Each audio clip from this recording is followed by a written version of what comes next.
Linda, could we have a roll call, please? Councilmember Bagby? Present. Councilmember Russell? Did you say Russell? Pleasant. Jumped, sorry. Councilmember Scared. Brigham? Here. Vice Mayor Paula? Here. Mayor Wolter? Here.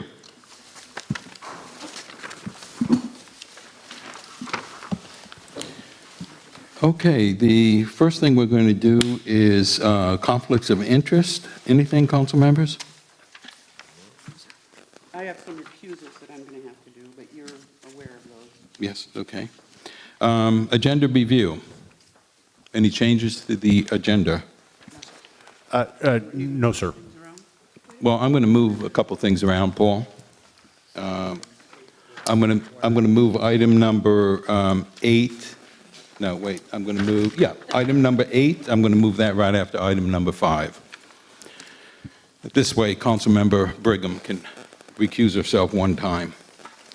So with that being said, why don't we go right into the public comment. Any person wishing to address the City Council on items that do not appear on tonight's agenda may do so. Just step up to the podium and give us your name and tell us what you have to say. Good evening, Lou Viveros, Cloverdale. Not on the agenda this evening. We had anticipated it would be based on prior council meetings is the RFP for the dispensary. So just curious what changed and what's the status? I can speak to that, Mr. Mayor. What happened was a fire disaster. And we pretty much, the staff that was dedicated to work on the RFP had to work on a fire disaster for a full week. We met today as the implementation team and have made final staff adjustments to the request for proposal, and it is being lined up to be able to be presented at the November 14th council meeting. Okay, thank you. Thank you, Lou. Jose, at some point, I'm going to ask you to share with us the timetable, if there is any. So whenever you deem it appropriate, whether it be under item 5 or number 8, I'll leave that up to you. So, Mr. Mayor, just a clarification, November 14th, is that a special meeting or is that a regular meeting? That's your next regular meeting. It is, okay. Okay, anyone else wishing to speak under public comment on items that are not on tonight's agenda? Seeing no one, we'll go ahead and close the public comment, and we'll bring it back for a presentation by the Healthcare Foundation, Northern Sonoma County. Paul, is this yours, or?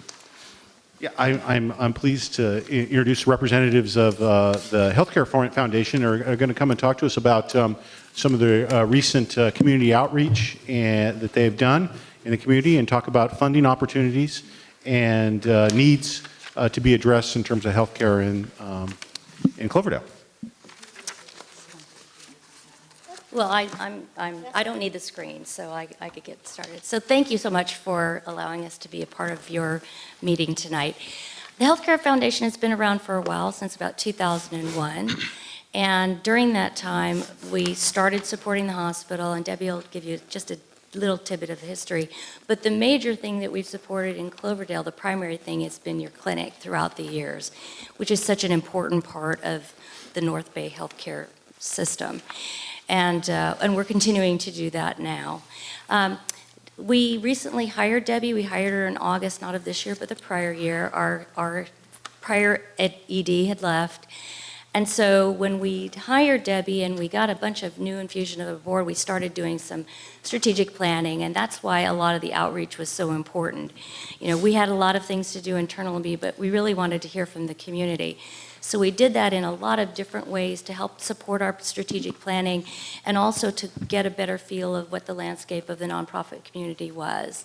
And so that's why we're here today, is to just kind of give you an update and ask if you want any questions, ask any questions. And so I'm going to introduce Debbie Mason, who is our CEO and comes from Florida. We hired her with a huge background in both private industry and nonprofits at an executive level. She's also been a consultant. So we're really excited to have her talent in our community. Thank you. Thank you, Barbara. Good evening to all of you. I recognize some friendly faces up here, so thank you so much for having us. I just want to take you through a little bit of what we learned through our mapping project, and I know you had the PowerPoint, so I'm not going to stand here and read slides to you, but I want to highlight a couple of things. And Barbara mentioned to you that we have been funding the Alexander Valley Health Care Clinic.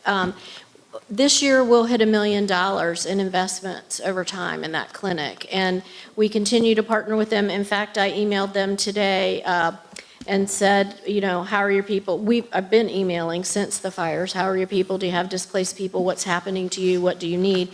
And today, Barbara found a house if we had displaced people up here that we could try to help. So we definitely consider them an important grantee to us, and your community is our community in our focus and service area. So let me just tell you a little bit about this. We're going to tell you what we did and talk to you and hear your thoughts and reactions to that and see how we can collectively move forward. For those of you who don't know us, we are not a direct service provider. We are a funder, which means every year we raise money and we distribute grants. And as Barbara said, we started in 2001. We started to support the Healdsburg District Hospital, which is obviously your hospital as well. And the idea when we started was save the hospital literally because it had operating deficiencies. Over the years, that's translated into financial support to buy technological upgrades and equipment that the hospital wouldn't otherwise be able to afford, such as expanding the emergency room, providing the stroke center, providing the CT scan, and now our last gift of $2.2 million, which we made this year to provide the new MRI for the hospital, which will be operational by next year. And we started taking a broader view of health. Last year, we took a look at all of the county data. We looked at how it broke down for each of our towns and communities. And we said, what are the issues that are most important through that broad lens of health? And from that, we decided keeping what we call access, but improving what we're doing in access made a lot of sense. So right now, our grants go to pay for indigent care for folks who don't have resources, and for preventative efforts as well. We want to expand that and do more with that and look at things that could be even more broadly preventative in the community. We added mental health, and I'll tell you about a new initiative with that later on in the presentation. And we also added early childhood development. And I'll tell you how we came to all three of those through the feedback from community as well as the hard data that we had about the issues affecting our community. So basically we went out and we said, we want to go to every town. We ran ads, we ran press releases, we came to every town, and we did listening sessions. And we had a great session in Cloverdale in the apartments, and we had, that was one of our bilingual sessions. So we did Spanish and English back and forth during that session because we had folks that were sole language speakers in each of those languages. So we got really terrific feedback. We also did a focus group with Corazon's Comité, which is Hispanic Spanish language leaders in that community in Healdsburg as well. And then Anglo English speaking sessions in Windsor and Healdsburg as well. So we feel like we got a good cross-section for some great qualitative data. And that the reason that was important was we had the statistical data. We wanted to hear from residents how the statistical data impacted their lives day to day. We also gathered nonprofit leaders, and we did 5 different sessions through the community. And our lens for that was nonprofit leaders that served the northern region. So some of them were based in the northern region, some of them were based in Santa Rosa, but considered this part of their service area. And we asked them, what are your challenges? What do you do well? What do you have that you could share with other nonprofits so we could create some synergy? And what do you need that other nonprofits could be providing to you if we connected you and synergized you? And so the output of that was shared with all of the nonprofit providers. I did not share that with you. It's a giant Excel spreadsheet. If you want it, I'd be happy to share it. But basically, everyone who participated listed all of their services, all of their needs, and we got some great connectivity mapping to have greater efficiency on what they had and what they needed and what they could share. So that was great. In addition to that, my board and I have done many dozens of personal interviews with donors to our organization and to other healthcare causes to find out what's important to them. So what we learned is that mental health is the most pressing issue in all of our communities. We heard that from providers who said we run after-school programs or senior programs or feeding programs or transportation programs, you name it, and they said literally people are presenting with mental health issues that are impacting our ability to serve them. And that was staggering news. You expect to hear that from mental health providers. You don't expect to hear that from after-school providers or pre-K or early childhood providers or senior providers as well.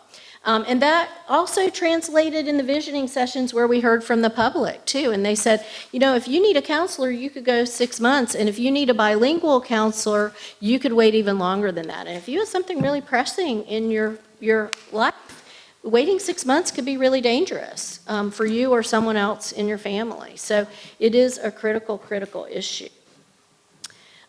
We also learned that this won't be a surprise to you probably, that transportation, particularly in Cloverdale, is a significant issue for residents. Just getting where they need to go, because most of the providers are in Santa Rosa, getting there is a really difficult issue. Public transportation isn't reliable or convenient enough to serve their needs without taking a whole day off work to take a sick family member for whatever they need. And then if they need specialty medical appointments, those are usually even further away, and transportation is a real barrier. And it impacts the poor and the retired, and it impedes upward mobility, but it also impacts a lot of our middle-class families as well, who have to take a day off work and don't have that day to take from their financial perspective. So we had a lot of conversation in the nonprofit sector around services aren't where they need to be. And we have taken, Barbara and I have taken that message to the county as well, to our supervisors and to county staff on the mental health side, on the health and human services side as well, to say you need to put services where people are. And that doesn't mean moving 119 people. That means putting people in a van and going there one day a week and offering services if that's what's needed. And think about mobility and getting people where they need to be to have those services available. So we're trying to get people to shift the paradigm. Instead of expecting people to transfer to them, how can you be more mobile and more fluid and more adaptive to get people where they are?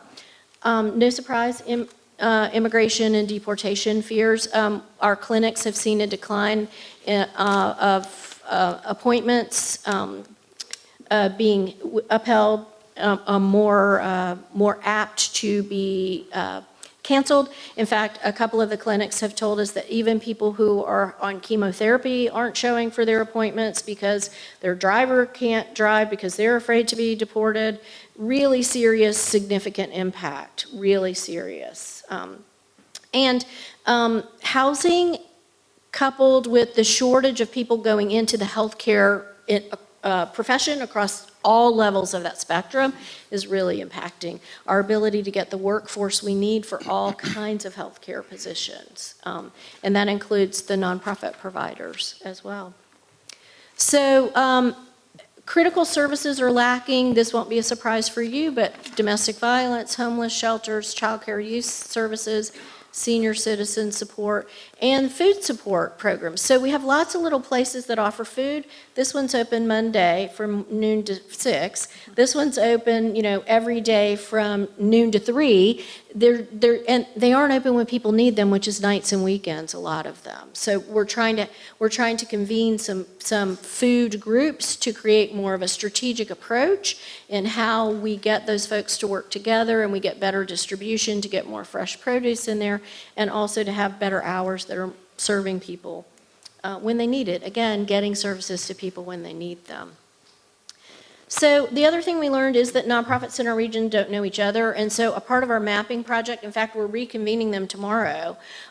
We're going to try to convene them every quarter, and tomorrow we're going to be talking about fire response and who's doing what and who has what services, so again, we can connect that information and push it back out and get it into the hands of people who really need it, because I can't refer to Melanie's agency if I don't know Melanie exists or I don't know what Melanie does. And so that's the idea with the connectivity, is to get them talking to each other about what they're doing and then tracking that and sharing that with them.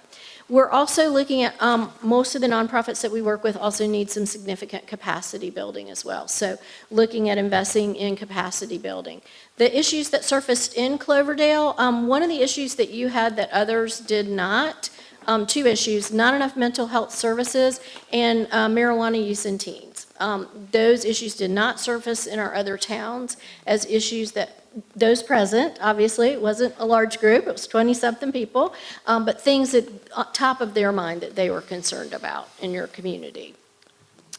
And so our response is coming and visiting all of the councils. We've already pushed this out to other funders in the county. We've shared it with everyone who's participated. We've tried to share it through the media so they could start sharing with people what this means, and then getting together with other funders to start some solutions. So one of those is the mental health talent pipeline. So basically, the concept behind that is we don't have enough mental health providers, so we went directly to the universities that are putting out school counselors, marriage and family therapists, and nurse practitioners, particularly those that have a mental health specialization. And we said, how do we get your students, if they don't speak Spanish, how do we incent them to learn Spanish, and how do we keep them in the northern region of Sonoma County? What does that take? And we're just in that process now of identifying the incentives, pushing them into nonprofits and our clinics so that they can stay here, and then providing some kind of long-term stability for them. We've reached out to the Mental Health Professional Association to get those folks involved in mentoring them.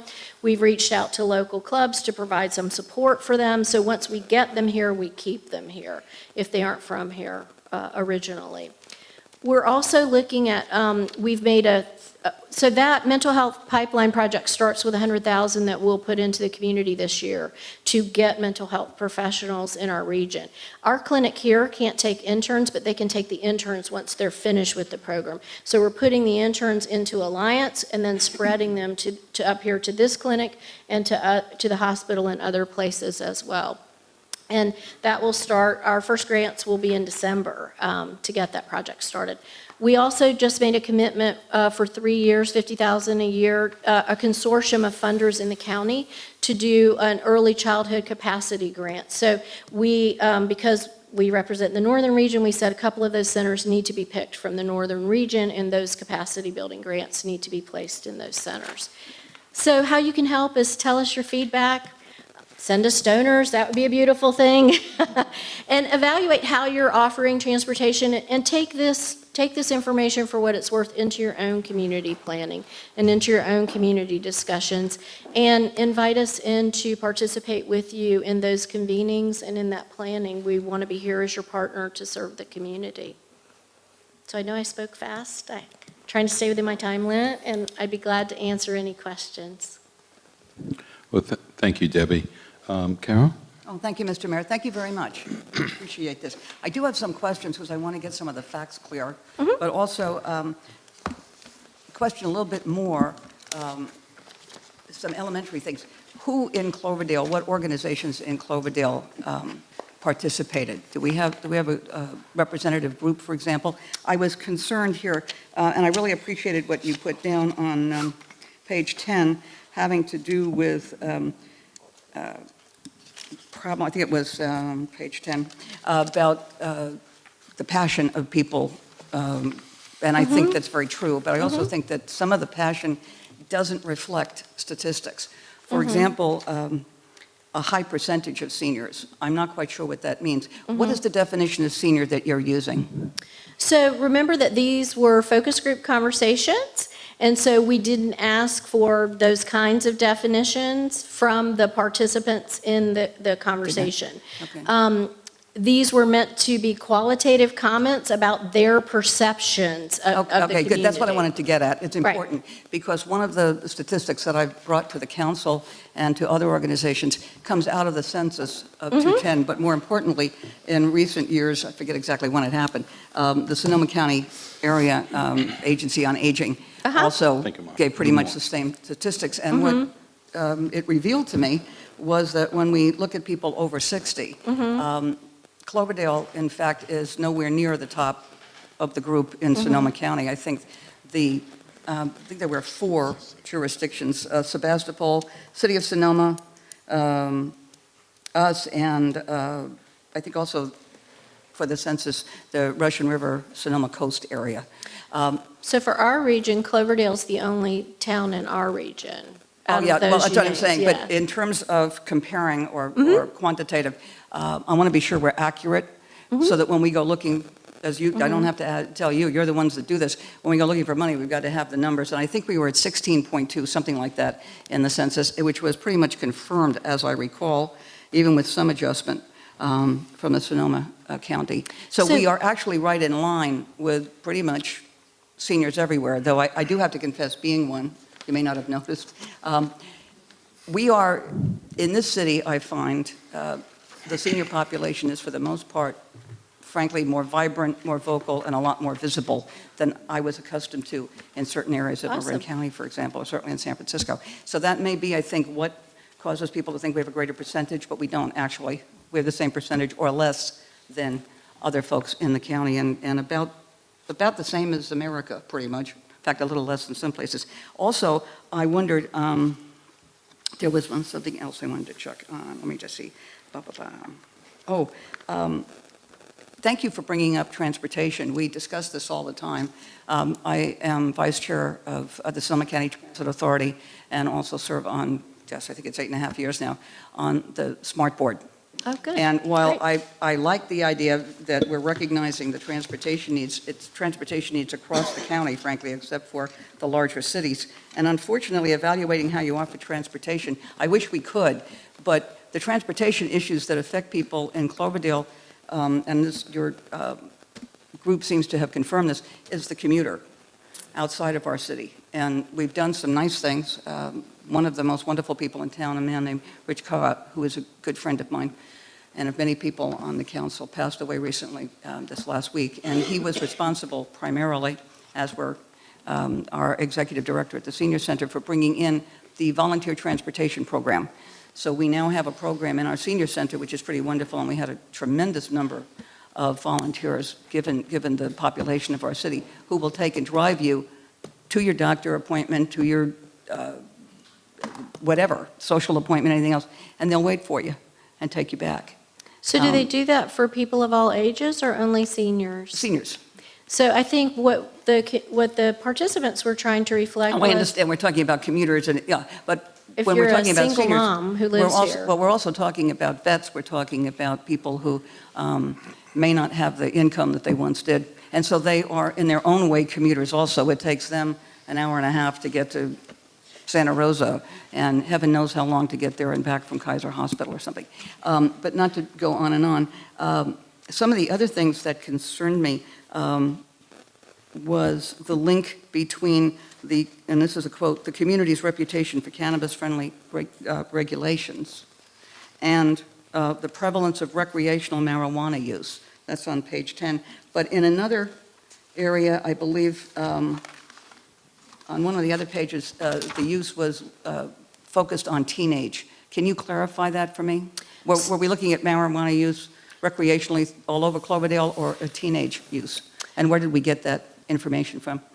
Again, that's an output from the focus group of Cloverdale providers, nonprofit providers in Cloverdale, and it's their perceptions of issues that I just wondered if they had they some see statistics as to they give us. serve Okay. clients. Okay, I thought that was what it was, but if there were statistics or data, I'm a bit of a data wonk, as you can probably tell. You know, So- we have a separate process for looking at data, and we pull that into our own strategic planning. So we look at the county data and the state data. There's some great data on Yeah, teen, yeah, I'd like to teen get use some concrete of stuff, so. substances. And also, I'm a little concerned about linking what we do to retain control over what has become legal, which is not only medical but recreational cannabis use, and in a sense, encouraging recreational use, which we're not doing as a city. And I just wanted to see if there was some way we could clarify that and make sure that that's pretty clear to everybody out there.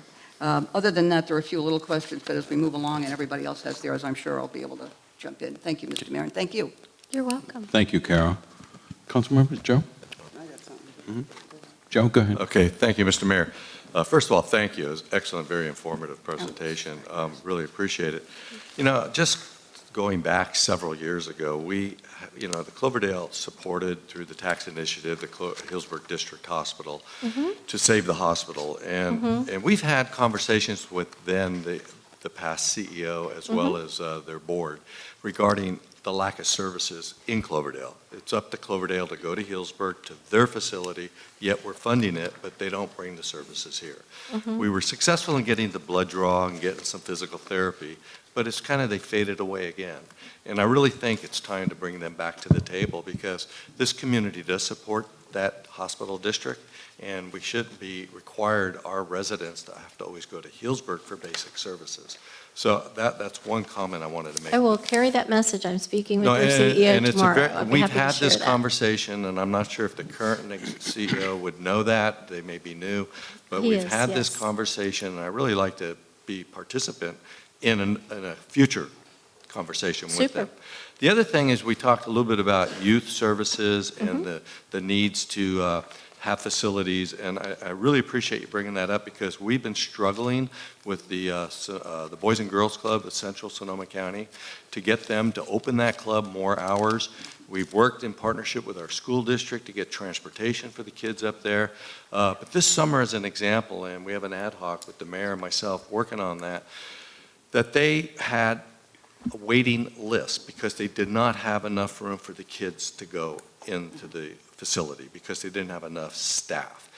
And that's very concerning because the parents work, they need a place for their kids to go safe, to get meals, and to be taken care of. And so I really think that's an area we really need to have a conversation and focus on. And I'm not sure it always gets down to money, but I'm hoping that maybe in partnership with the school district, the city, maybe yourself, we can all put our heads together and figure out a way to make sure the services are there for the residents here. Because as you mentioned, the transportation's not there, and we do have a problem because people need to work, and we don't want the kids to be out wandering the streets unsupervised, getting into trouble. So We'd be happy to participate with you in that conversation. Barbara and I personally have, Marianne brought this to our attention a while ago, and Barbara and I personally have been involved in conversations with them. So if we can Thank take you. that up a notch, we'd be happy to Excellent. I'd like to invite you to our next, when we have that next conversation. absolutely, we'd be happy to help you. Thank you. We agree with you. So if you could make sure that our clerk has your contact information. She does. Thank you. Thank you. Appreciate it. Thank you, Joe. Mary Ann? Hi, you two. Hi. It's been a long time since I've had a chance to sit down and talk. I think part of the problem is I can't disagree with anything you've got in this document. I mean, we're all so well aware of all the problems we have here.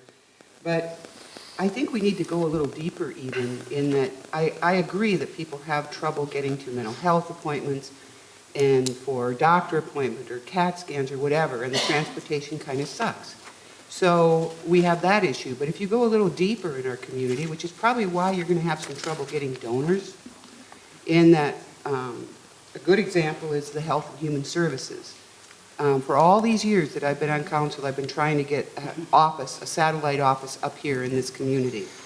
And I thought we almost had it this last year, but then it fell apart at the last minute, like it has year after year after year. So not only can't they not get to their appointments, but they can't even sign up Right, for any kind of help. right. And I think we need to dig further down, and you're going to get some resistance because people in Cloverdale are kind of sick of that. They're sick of having to pay the taxes for everything, but yet they have no representation. When the farm worker housing came in, I was an advocate for that. But yet when I went to the school subcommittee, that was before I think you were on it, Joe, and James Gore was there and a few other people, I said, it's great that we have this housing here, but what is it? How is it going to affect the schools? Do we have more people there that are bilingual? What is that load going to be? We need to prepare now to get ready so that all of the kids can be successful. And so, I mean, like I say, I'm not against what you're doing. I'm behind you 100%. But I think in Cloverdale specifically, the problem is that we aren't getting deep enough. We aren't going deep enough into the problems. And you can tell James, for me, that I'm still irritated as hell that we don't have a Health and Human Services. Well, I actually took that conversation just directly to county staff and said, what will it take for us to get a one-stop center? And if you can't afford to have it open 7 days a week, open it 1 day a week. Just make it a one-stop center where people can sign up for everything they need in one location. Do it 2 days a month. Just start with something. Or once a week. Yeah, exactly. Because the project mushroomed from, Right. all I wanted was one or two Right. people up here. Exactly. And then all of yeah. a sudden, it was 3,000 or 4,000 square feet. Right. And all these employees, and I said, that's not what we want or need. But Well- we do need somebody on site at least once a week and into the evening, because people work here. Right. So Right. that's why you're going to get some resistance up here, because we're so used to being kind of, What I'm hoping will happen up here is that Ignored. you guys channel that frustration into being the catalyst for a different paradigm. So instead of thinking we need 9 to 5 offices that take X amount of square feet, put it in a mobile van, move it to the communities it needs to go to, set up a dedicated schedule. It's not that expensive, it's not that complicated. And if we could have that public-government partnership with private investors as well, I think we can make those kinds of things happen. But that's the kind of conversations I have with county department heads to say, I get what you're used to. I'm telling you, we don't need that in towns with 12,000 people. We need boots on the street with a set schedule. Get up there and that just sounds get like it almost done. exactly what I said, and it did not happen. I think it was an excuse, if you make it so big, it's bound to fail. Right. And so there's. So we don't have to make it that big, You don't. One person, right? once a week would be great. But Right. anyway, that's all I got to say. Well, we've taken up your rallying cry, so hopefully we can add some juice to it. Thank you, Mary Ann. Melanie, did you want to go? Carol? I just had a very quick comment. I appreciate what Councilmember Bagby has been saying, because everything that you talked about, in general, we've all been working on for years. Did I say something? You said. It was Mary Ann. I'm sorry. It's okay. I'll take it. We know. We understand. Well, I'm a senior. So am I. Yeah. It's wonderful. You can use it as an excuse anytime, except when you're shoplifting. At any rate, all of these problems we are acutely aware of, and I think what the Councilmember Brigham, I'm really doing it this month, tonight. At any rate, what she got to is the frustration that people are feeling here, and it's a tremendous frustration, because frankly, we don't have the population, and that's the problem. And there's a certain amount of money.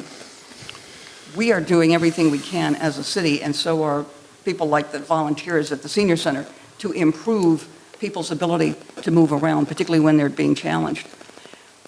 But every single problem we're talking about is a money problem. It's not an interest problem, it's not even an awareness problem or a caring problem. It's a problem of cash. And my own feeling about this is, and has been from the beginning, that what we need to do is think about the North County as an entire place. And the 3 cities and the town, well, actually the 2 towns and the 2 cities, plus the county residents themselves, need to get together and become an area. Because any one of us alone cannot demand the kind of money and the kind of attention that we need from everybody at the regional, state, and federal level. We just don't seem to have that ability. And it's an exhausting process. So I'd love to see us get together, and I like what you're doing, because I think that will lead ultimately to working as a unit when it comes to things that benefit the entire region, like buses that run regularly.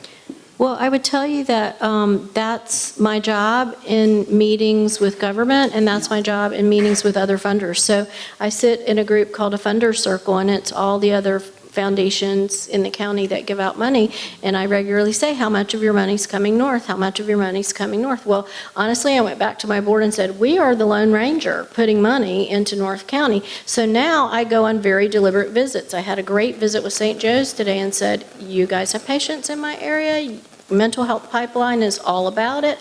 What can you do to partner? And the same thing with Kaiser. You've got tons of members in our area. What can you do to partner to solve some of these issues? Because we can't do it alone, you can't do it alone, but if all these greater entities could come together and do something in the north with us, it would be very meaningful.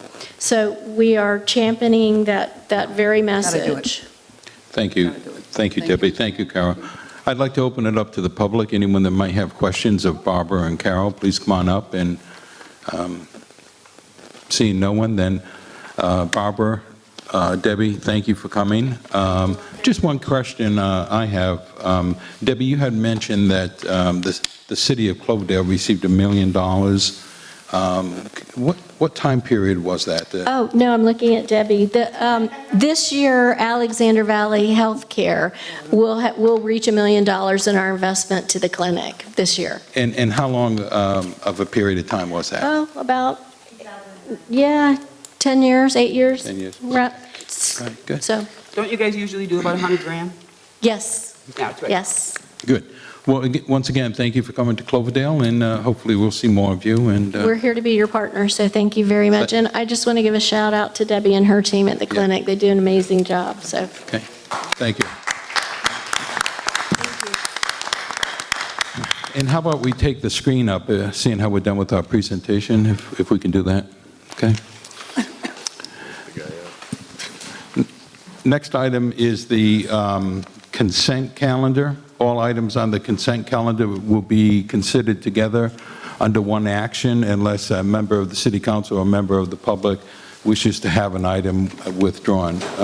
Mary Ann, are you going to? I'm going to have to withdraw for me items number 2 and 4. The only one I can sit in on is item number 3. Okay.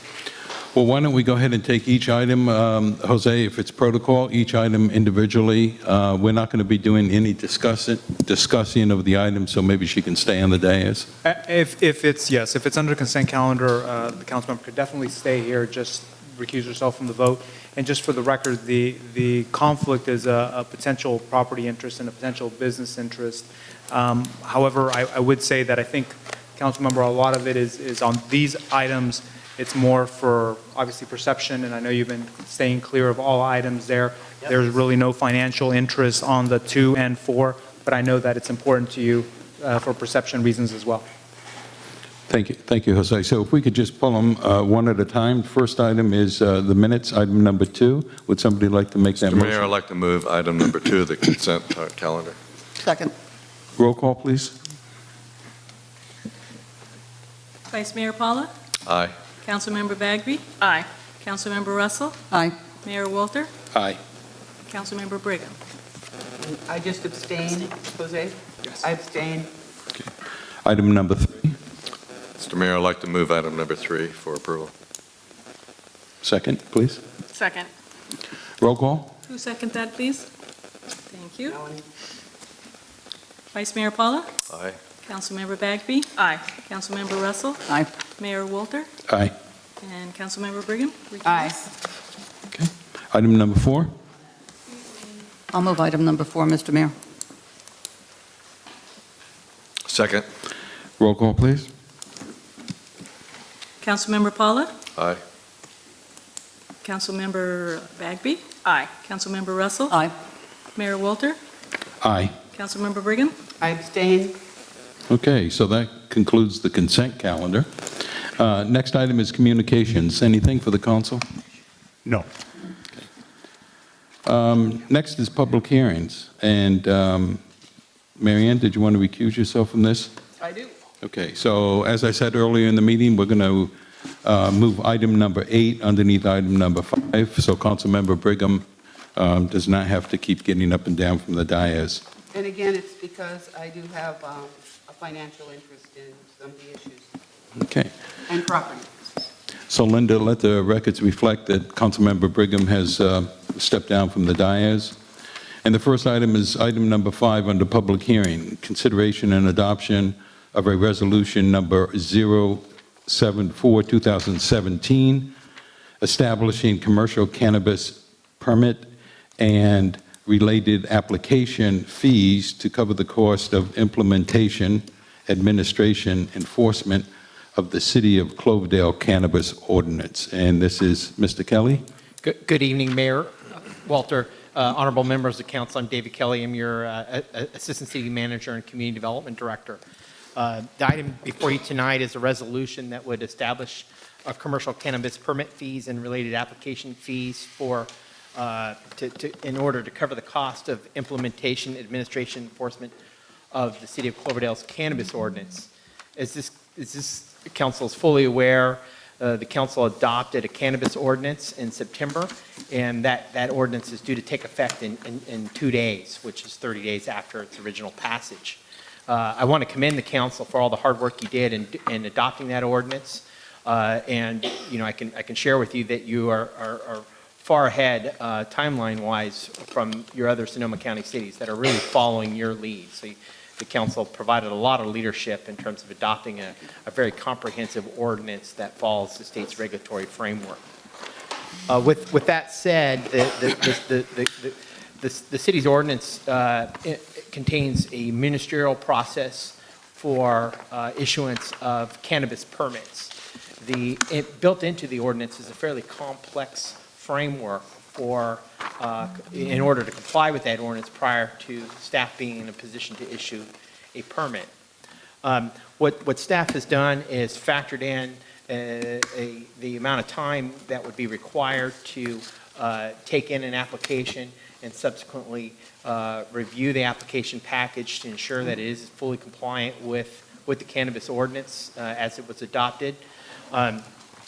And we, as a result of that, we brought forward a draft fee schedule for the council's review at your September 26th council meeting. At that time, and upon review by the council directed establishment of an ad hoc committee. That ad hoc committee was subsequently established and had 2 meetings. Those 2 meetings were held on Thursday, September 28th, and Monday, October 26th, to review a number of things, including the permit application fees, the annual renewal fees, as well as to obtain input and kind of an overview from staff on what went into that original fee schedule.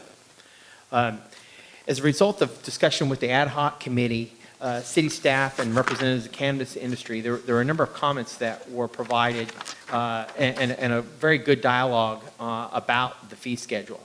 And as a result of that conversation, there was a couple of changes that were made to that original fee schedule.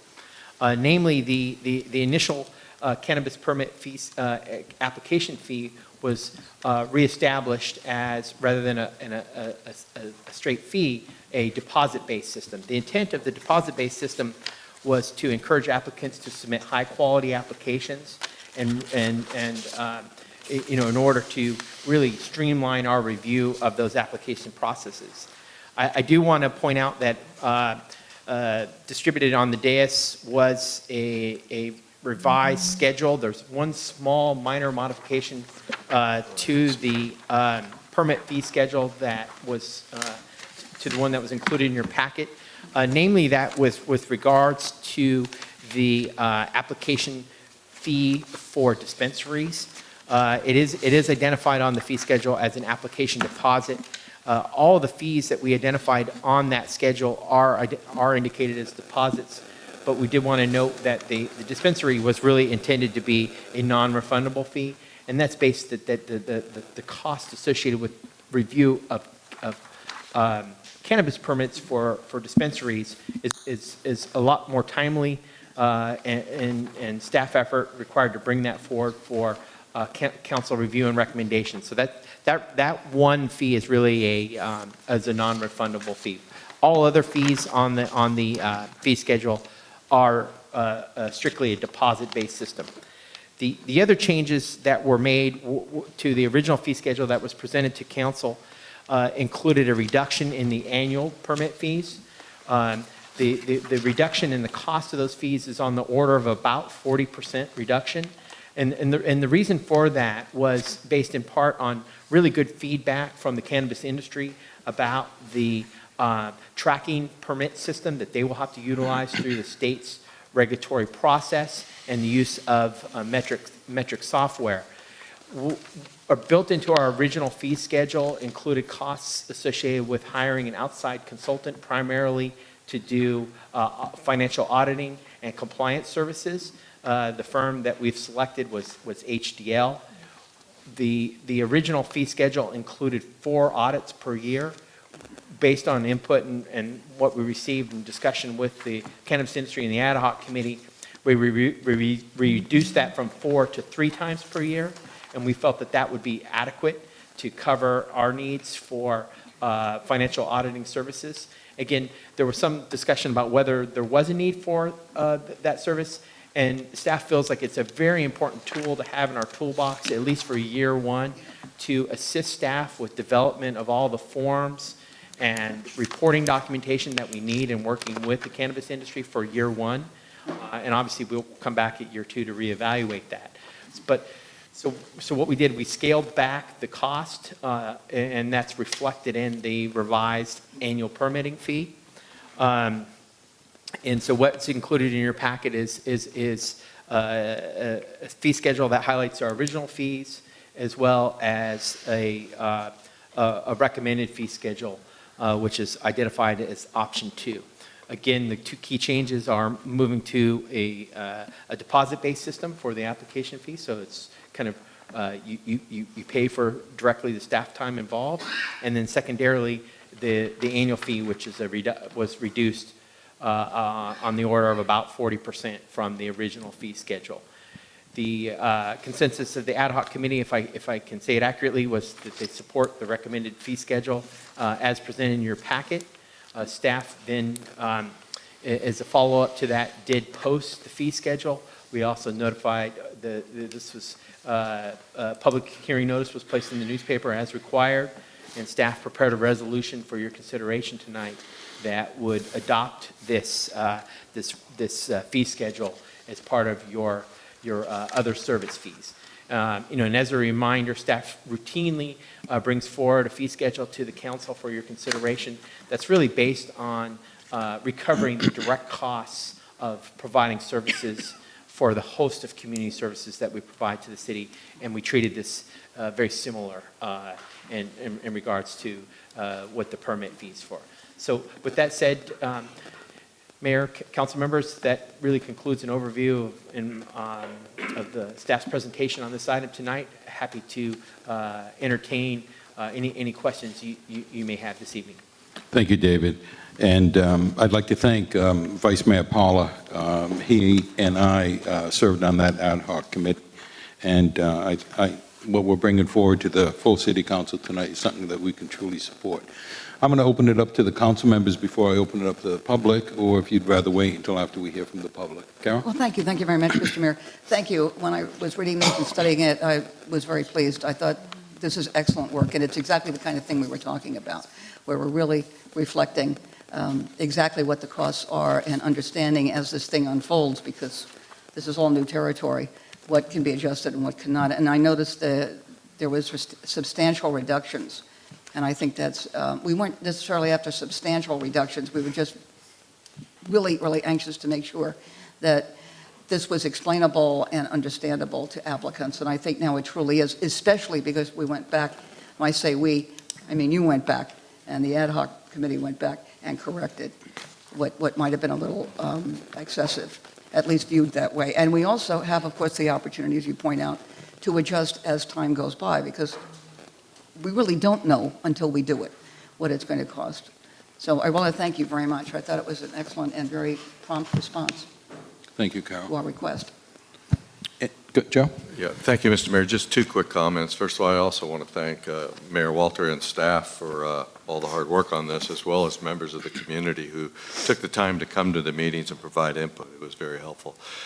2 things. One is I want to just go back to the audit.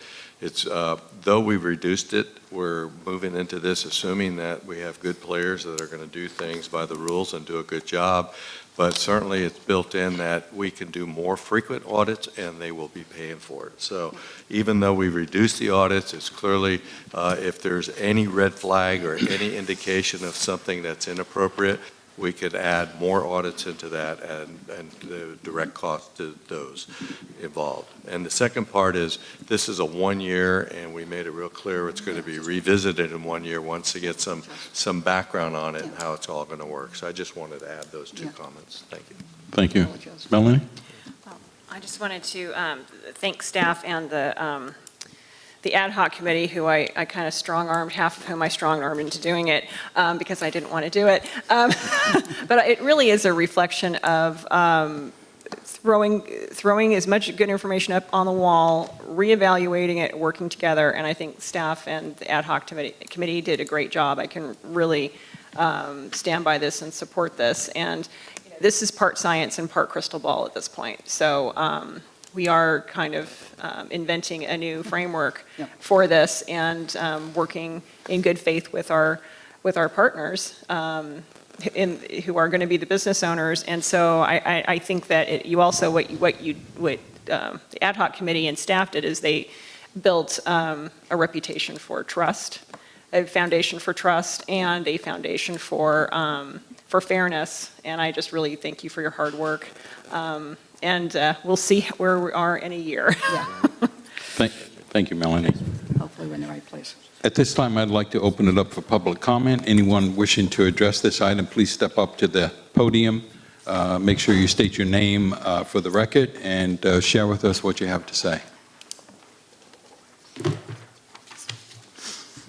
Hi, Jeannie Cox. I'm a Cloverdale resident, and I just wanted to make sure I understood correctly. The application deposits will be non-refundable? Is that correct? Was that your only question, Jeannie? No. Okay, go ahead. And then my second question, the annual fees payable at the start of the year or broken down into installments or at the end of the year? Okay. Staff? Let me help with this question. Dave did a great job, but on the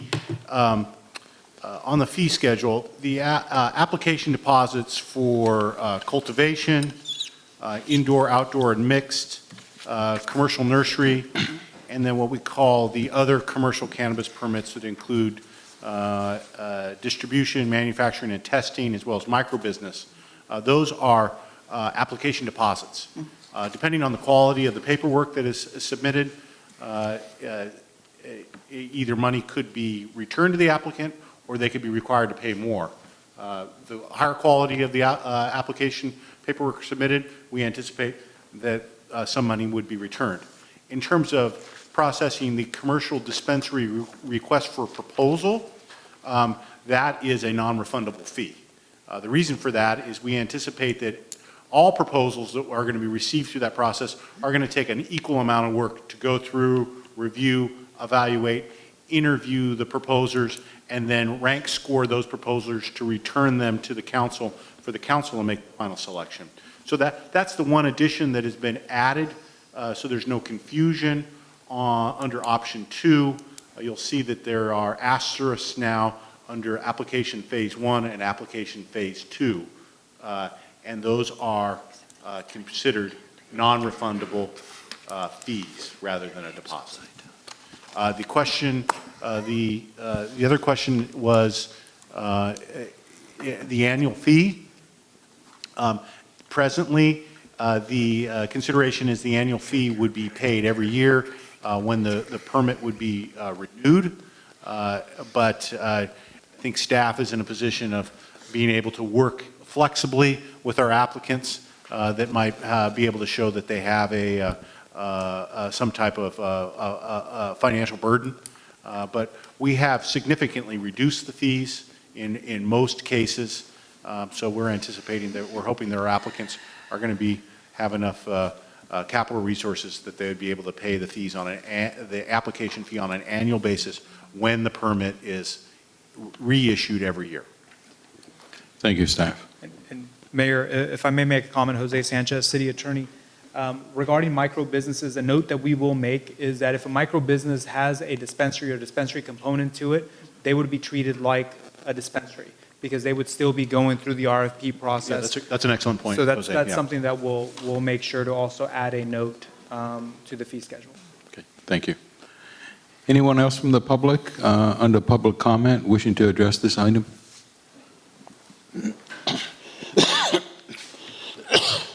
Sean Beauvais, City of Cloverdale. Mr. Mayor, members of the council, Sergeant Parker, city staff, been a difficult week. Really happy to see you all here. I just wanted a minute to tell you thank you. Great job. Wasn't always easy, but yeah, some really great stuff. Good work. Thank you. Thank you, Sean. Anyone else?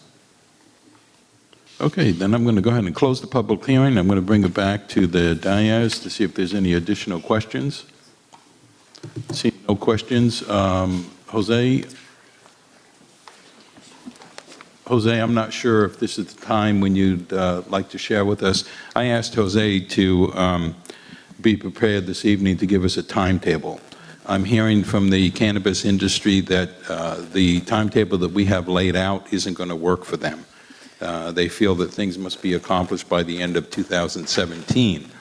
And we're getting a conflicting report from our city attorney. So I just want that clarification laid out this evening.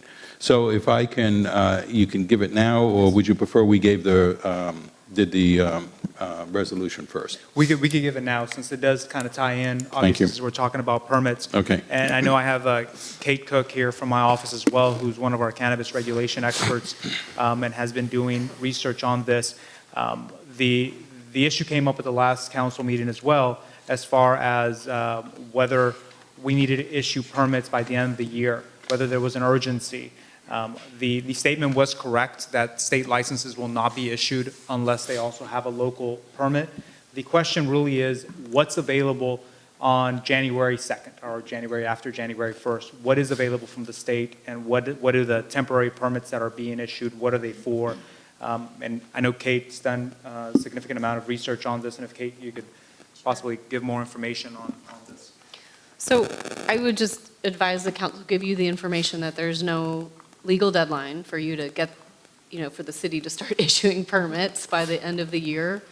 You are ahead of a lot of cities, actually, that haven't gone into this business already. What the state's going to be doing on January 1st or 2nd actually, is issuing temporary permits. Temporary permits were added into the law so they could give folks, and a lot of literature on the state's website and in the purpose section of the latest legislation makes it clear that the intent of those temporary permits was to allow cannabis businesses that are still operating to keep going and not have to stop because January 1, they didn't have a state license.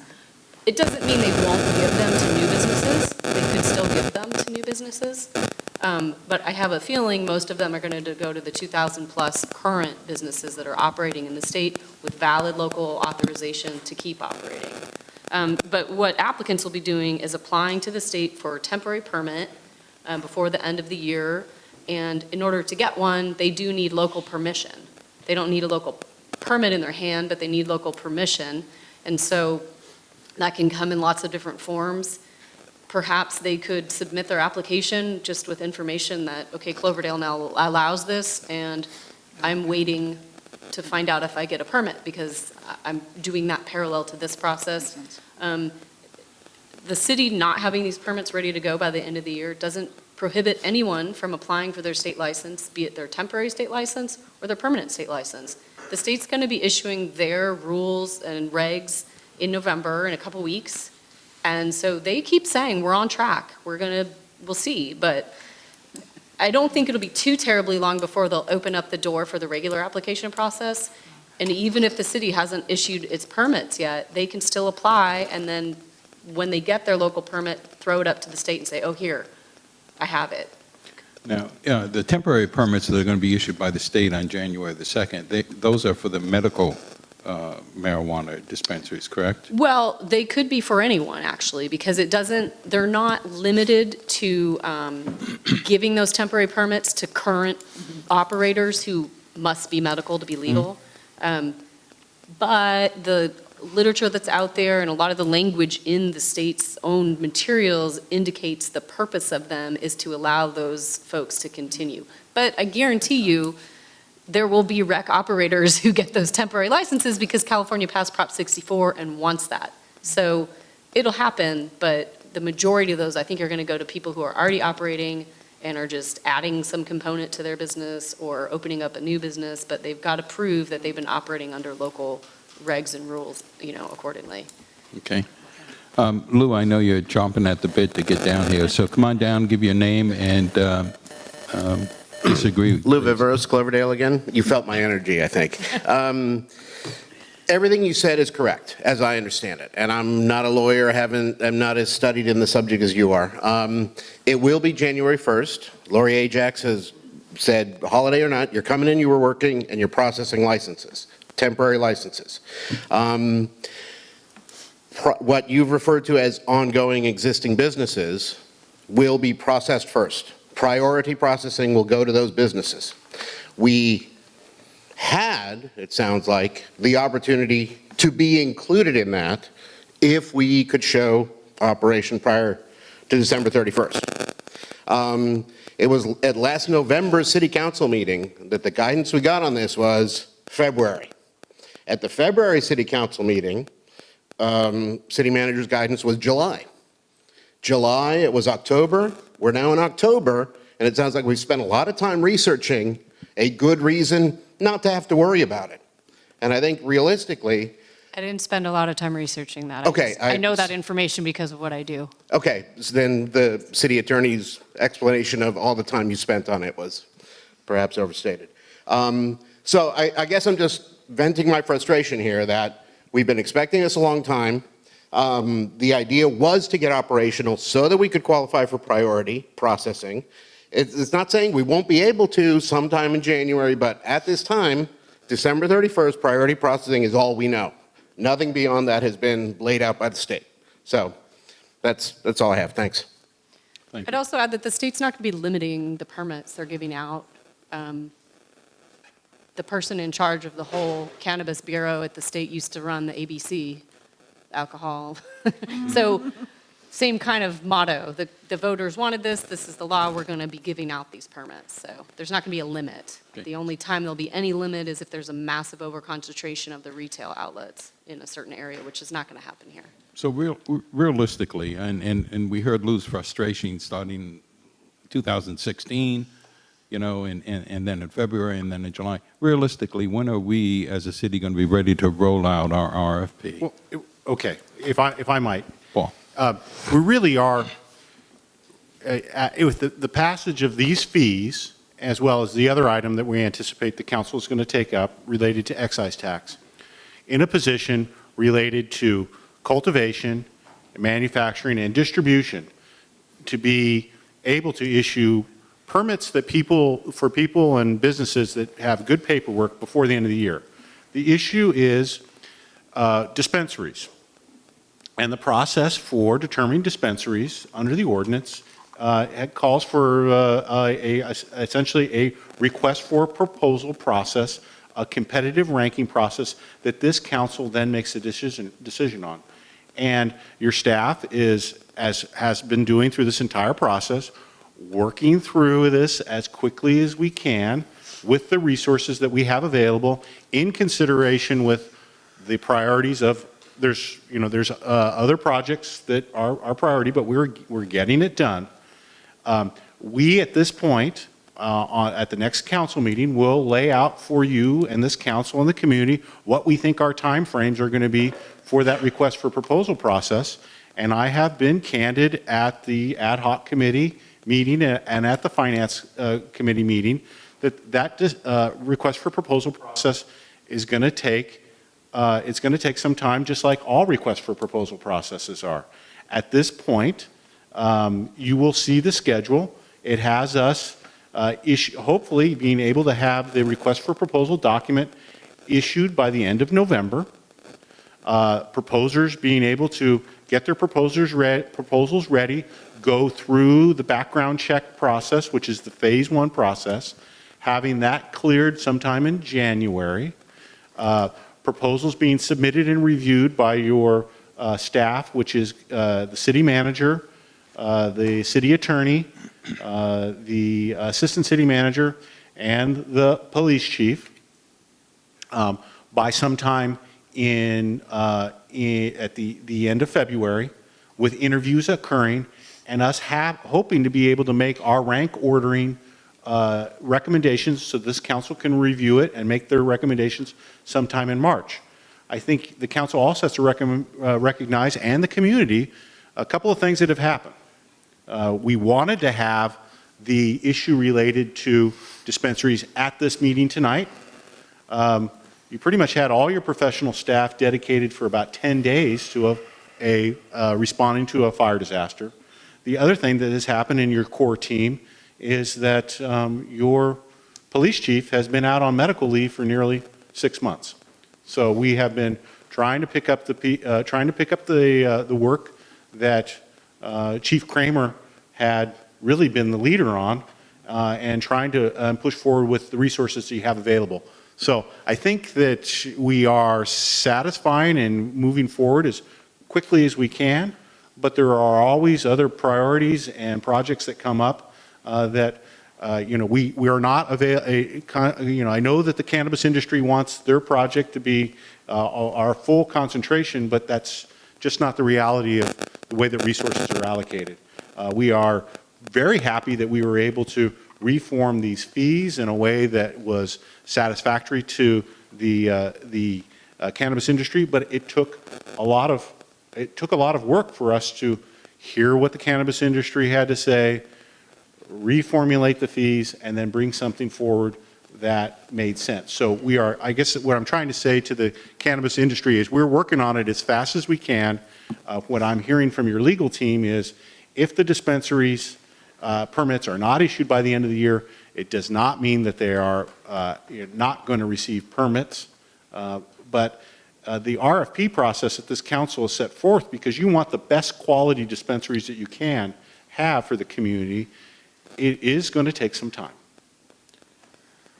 Paul, I think we understand that, and one of the things that we discussed at the ad hoc subcommittee meeting was, and we'll get into this down the road, but the process when they come to the full city council for approval is we did not want them ranked. We wanted to make our own decisions.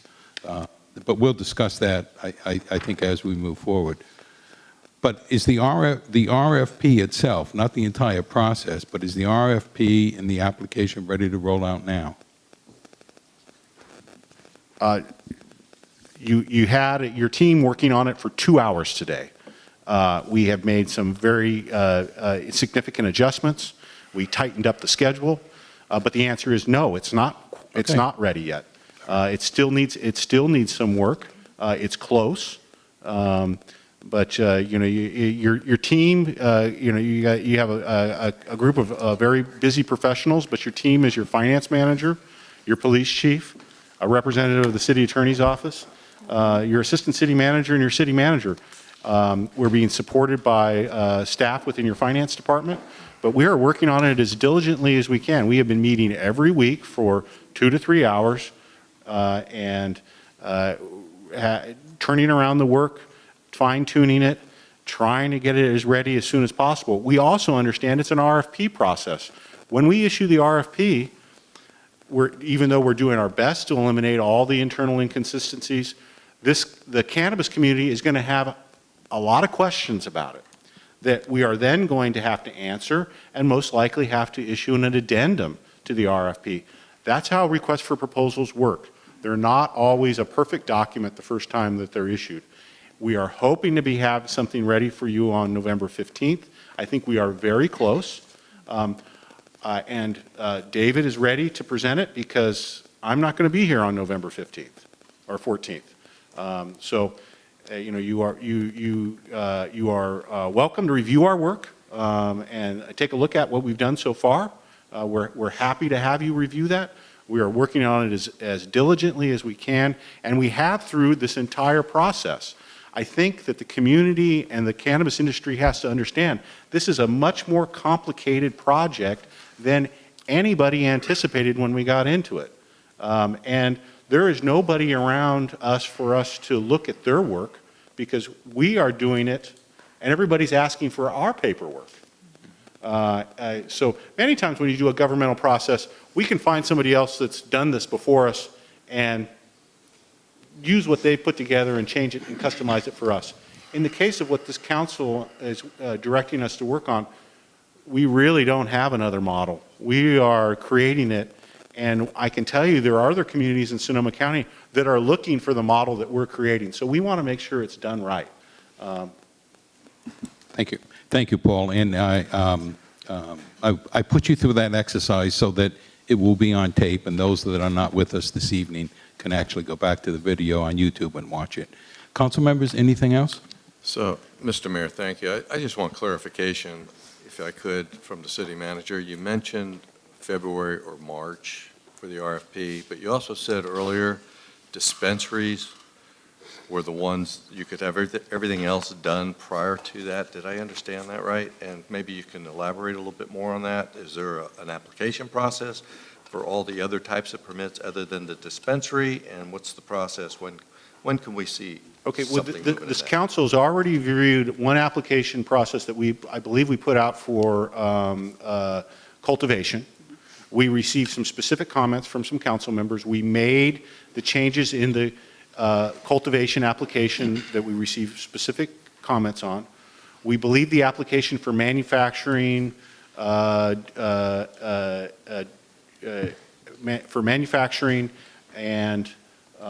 distribution and testing, we believe that application is not going to look much different than the cultivation application, and so it should be able to be prepared fairly quickly. But we believe we have a cultivation application that is ready to issue to somebody who wants to apply for cultivation right now. The council reviewed it, gave us input on it. We made those changes, and it's ready. That application is ready to go. Thank you. Anything else? No, if you like, Mr. Mayor, I'll read the resolution by title only. Okay, I believe I closed the public hearing. Oh, I'm sorry, I Okay, apologize. so- If you hadn't, I'd like an opportunity if one's available. Sean, come on. Thank you, sir. A couple of things I just wanted to touch on quickly. It sounds like the RFPs for everything other than dispensaries are right on track, going well. Yet we have a very passionate, frustrated, and vocal member of the cannabis community who has regularly expressed an interest in an RFP for a business other than cultivation. Throughout this process, I haven't seen yet such a strong interest in any permit. Would it be possible to prioritize? Is there some common ground? Because I'm uncomfortable with the idea that a singular member of the cannabis community can create such dissent. I don't want to see that continue. March is a long way away. So Lou very much has a point. He does. I think that this does need to be expedited and made a priority. Would it be possible to look at that? Because again, what I'm seeing is one individual who, and not to think that we should take extra special care of him, but we're also talking about potentially two very highly coveted opportunities in this city. I think clearly we know who one of them is. What can we do how can we accommodate them? The RFP is only for dispensaries. Any other business in the cannabis industry that includes cultivation, manufacturing, distribution, and testing is simply a ministerial permit that has to be submitted for. And that one's heavy duty, So you're right. you misspoke, Sean. We do not have to have an RFP process for all the permit types. Okay, it is I'm sorry. simply for dispensaries. So I think, so I know there are some of the members of the audience right now that are interested in manufacturing. They're interested in cultivation. Those permit applications are going to be ready to be accepted, and if your paperwork is good, right? This is where the responsibility comes back on the cannabis industry to make sure you put together good paperwork. You could probably have your permits issued by the end of the year. Now we're talking. You're right. Dispensaries is going to be a competitive process. To do a competitive process through a request for proposal process is going to mean there is going to be a lot of questions. There's going to be a lot of process that the city council or city staff has to go through, a lot of written documents and addendums to a request for proposal process that have to be done. So really, we're only talking about dispensaries or the potential for a micro business that includes a dispensary component. Okay? So it's not all the permit types, it is simply the dispensary. And if you want to do it correctly, as we've tried to do through this entire process, to do it right, with the resources that you have and a lot of other priorities. I see members of the healthcare, Alexander Valley Wellness Center in here. They have a project that has a lot of interest and priorities, and your staff's going to be spending most of the day tomorrow working on their project. I would invite them. They've been in here asking this council to make sure that their project is a priority. So we understand there's a lot of competing interests here, and you have a lot of passion, but we have a finite amount of resources in a day to get things done, and then emergencies come forward. We get people that are sick, right, that we have to try to compensate for. Yeah. So we understand your passion, and we are trying to get things done as quickly as we can, and we are providing high-quality product. So, Mr. Mayor, I'd like to just not interrupt, but I'd like to get it back on to talk. Yes. We're Paul, on fees, and I'd like to move thank you, this Joe. forward. Thank you. Thank you, Paul. Sean, Mr. thank Mayor, you thank you. for your question. I think we answered that. I'm going to close the public hearing. And Carol, you've got Thank you, Mr. the Mayor. floor.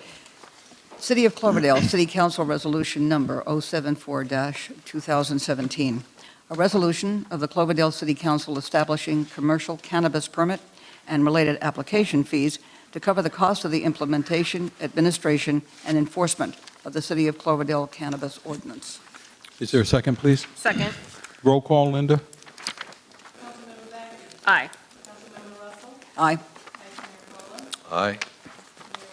Aye.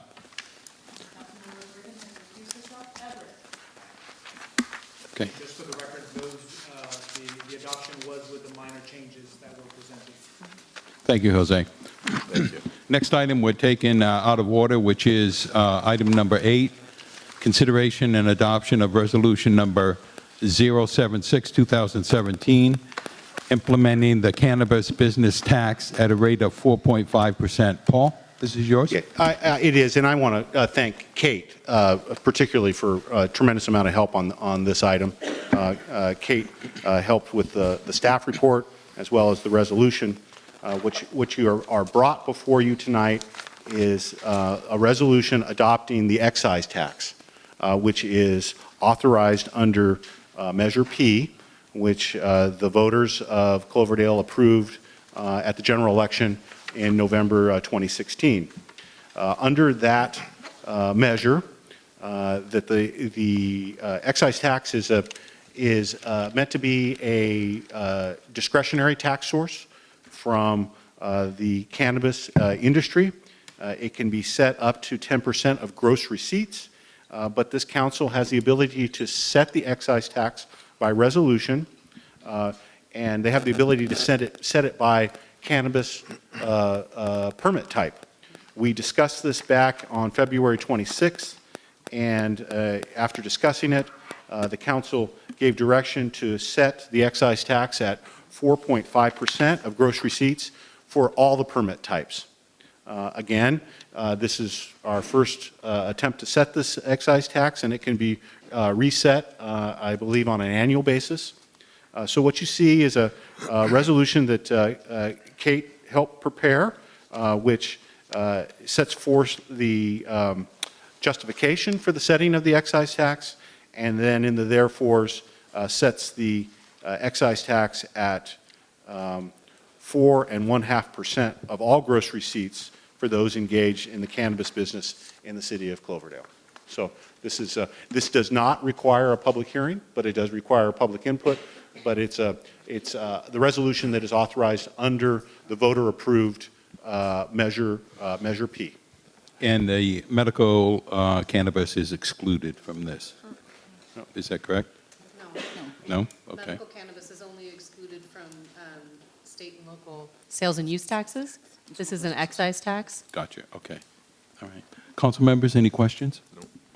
No, except to say I'm happy with this. I think it's the right number.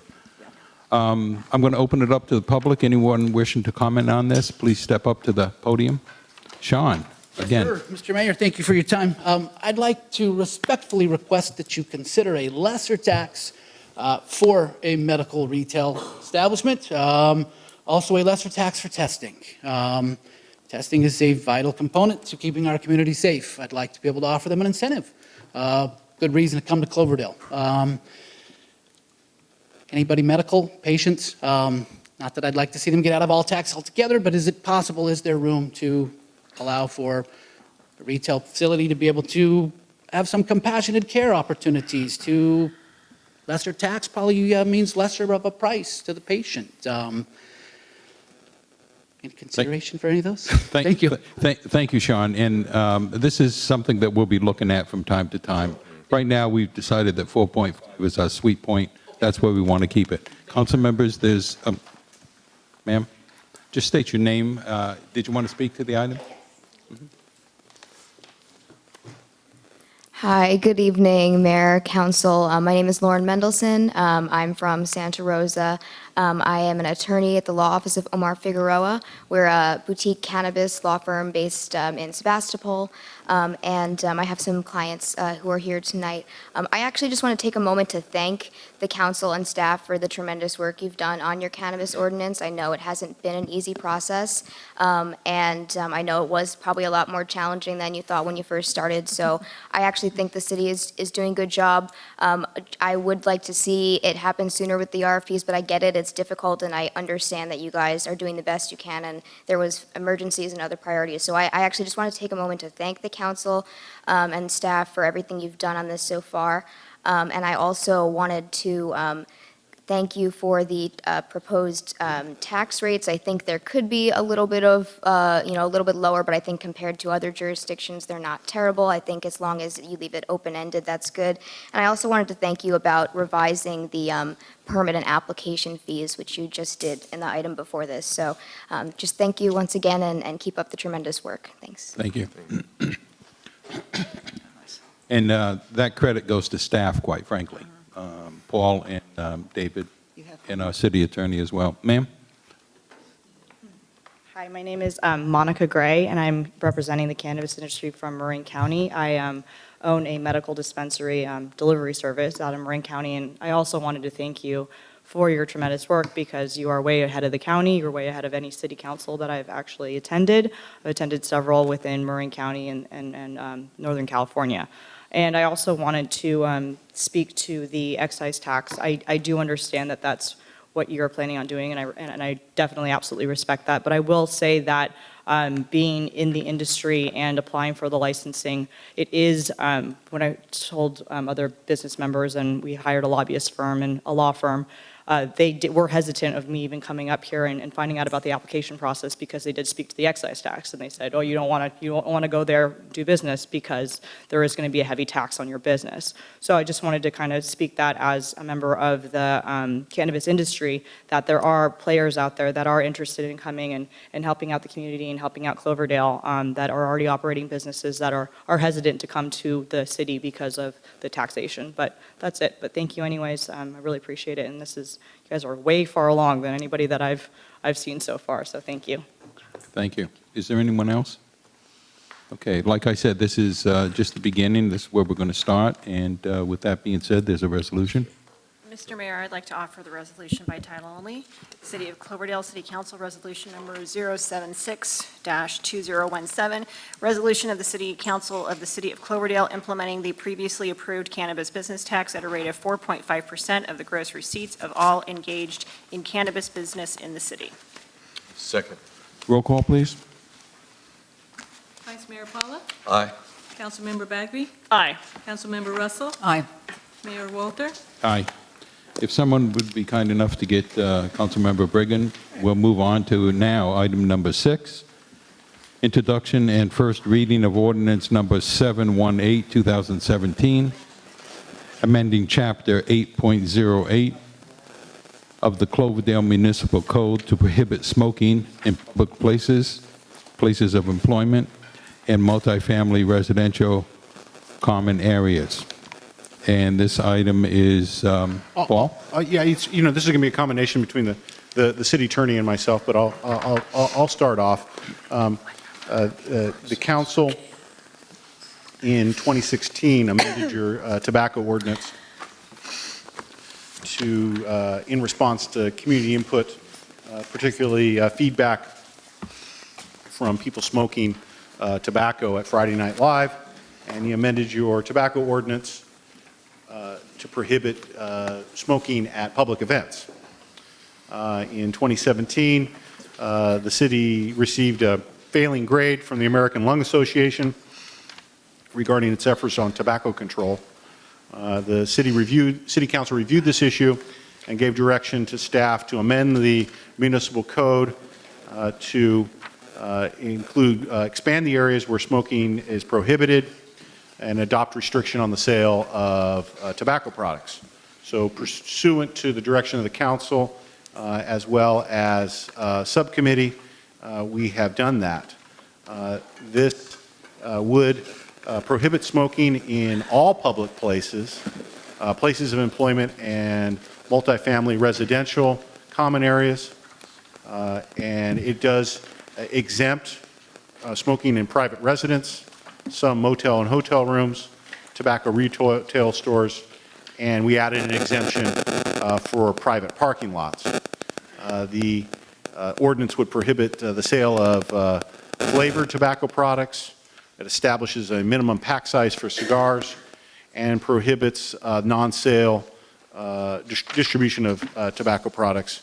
And it also prohibits tobacco product sales in pharmacies. So we believe that, we project that this revision to your, the ordinance would give you a passing grade with the American Lung Association. And so we did receive one letter, and I think the clerk may have distributed it.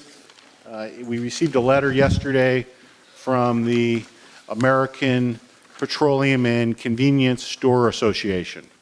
Mr.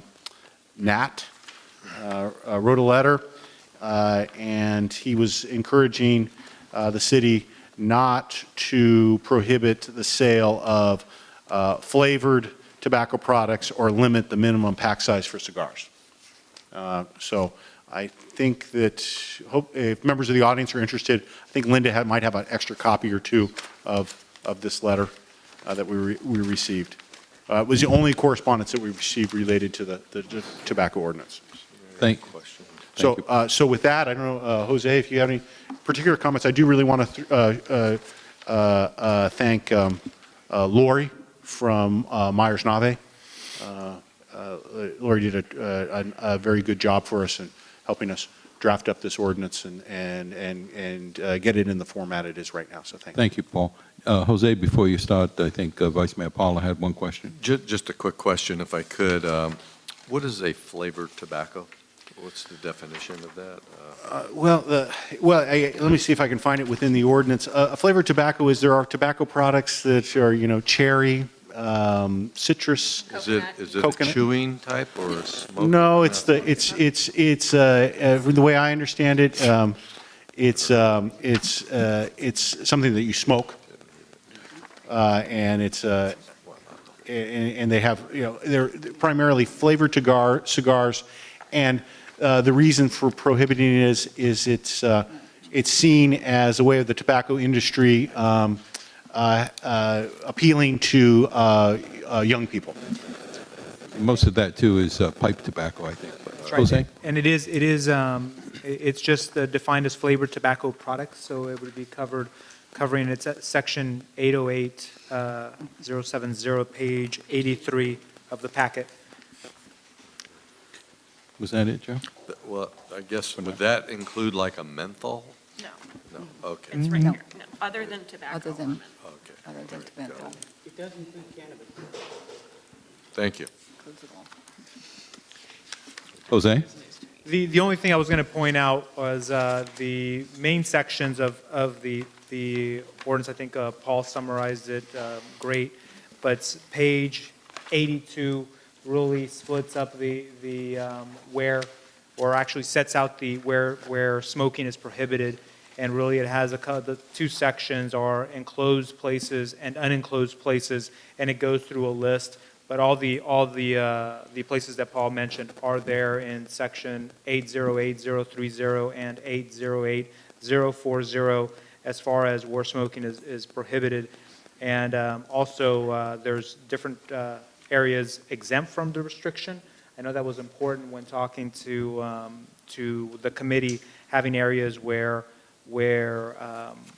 this is actually areas exempt from the restrictions of no smoking. And those are located there on page 82, which would cover private residences unless the residence is used for a child care or health care facility, areas within private parking lots, which serve non-residential uses and which are located at least 25 feet from the sidewalk or any doorway, window, opening, or vent into an enclosed area in which smoking is prohibited. There are a few more there. And then there's also and maybe this is why we got a letter from a business, there's also restrictions on prohibitions for tobacco retailers, and that's on the next page, page 83 of the packet, section 808070. And that's where the flavored tobacco products come into play. Thank you, Jose. Council members, any questions? Okay. I'm going to open it up to the public. Anyone wishing to share their thoughts with the City Council on this item? Seeing no one, I think we have a resolution. Before we do that, an ordinance, I'm sorry. The first reading of an ordinance. Before we do that, I just want to say that I know there's a lot of folks that think that this just doesn't go far enough. But for the city of Cloverdale, who has constantly received a grade of an F, I think this is a long way for us. It's something that we'll probably be reviewing again in a couple of years, but it's a good start for Cloverdale. With that being said, there's an ordinance. Okay, Mr. Vice Mayor. I'll read the ordinance by title only. City of Cloverdale, City Council Ordinance Number 718, 2017. An ordinance of the City Council of Cloverdale amending Cloverdale Municipal Code, Chapter 8.08, Smoking in Public Places, to align regulations with current law and to prohibit smoking in public places, places of employment, and multi-family residential common areas, and to regulate specified retail practices for tobacco products. Second. Could we have a roll call, please? Councilmember Russell? Aye. Councilmember Bagby? Aye. Councilmember Brigham? Aye. Vice Mayor Paula? Aye. Mayor Walter? Aye. Everett? Next item, item number 7, new business, consideration and adoption of resolution number 075, 2017, awarding a contract for the purchase of one utility maintenance service vehicle to the Downtown Ford Sales of Sacramento, and authorizing the city manager or his designee to purchase a new F-350 utility maintenance service vehicle and associated necessary equipment in the amount not to exceed $90,000. And this item is yours. Thank you, Mark. Good evening, Mr. Mayor and members of the council. Before you is basically a purchase for a new vehicle. It's a utility vehicle that's it's probably one of the 5 vehicles that we have in stock that are in dire need of replacement, and this is one that was slated to be replaced about 3 years ago. It's just getting postponed, and so finally got it off the board and onto a purchase order. And you can see it came from the State of California Department of General Services as an item that we could just basically use their services to shop for government vehicles.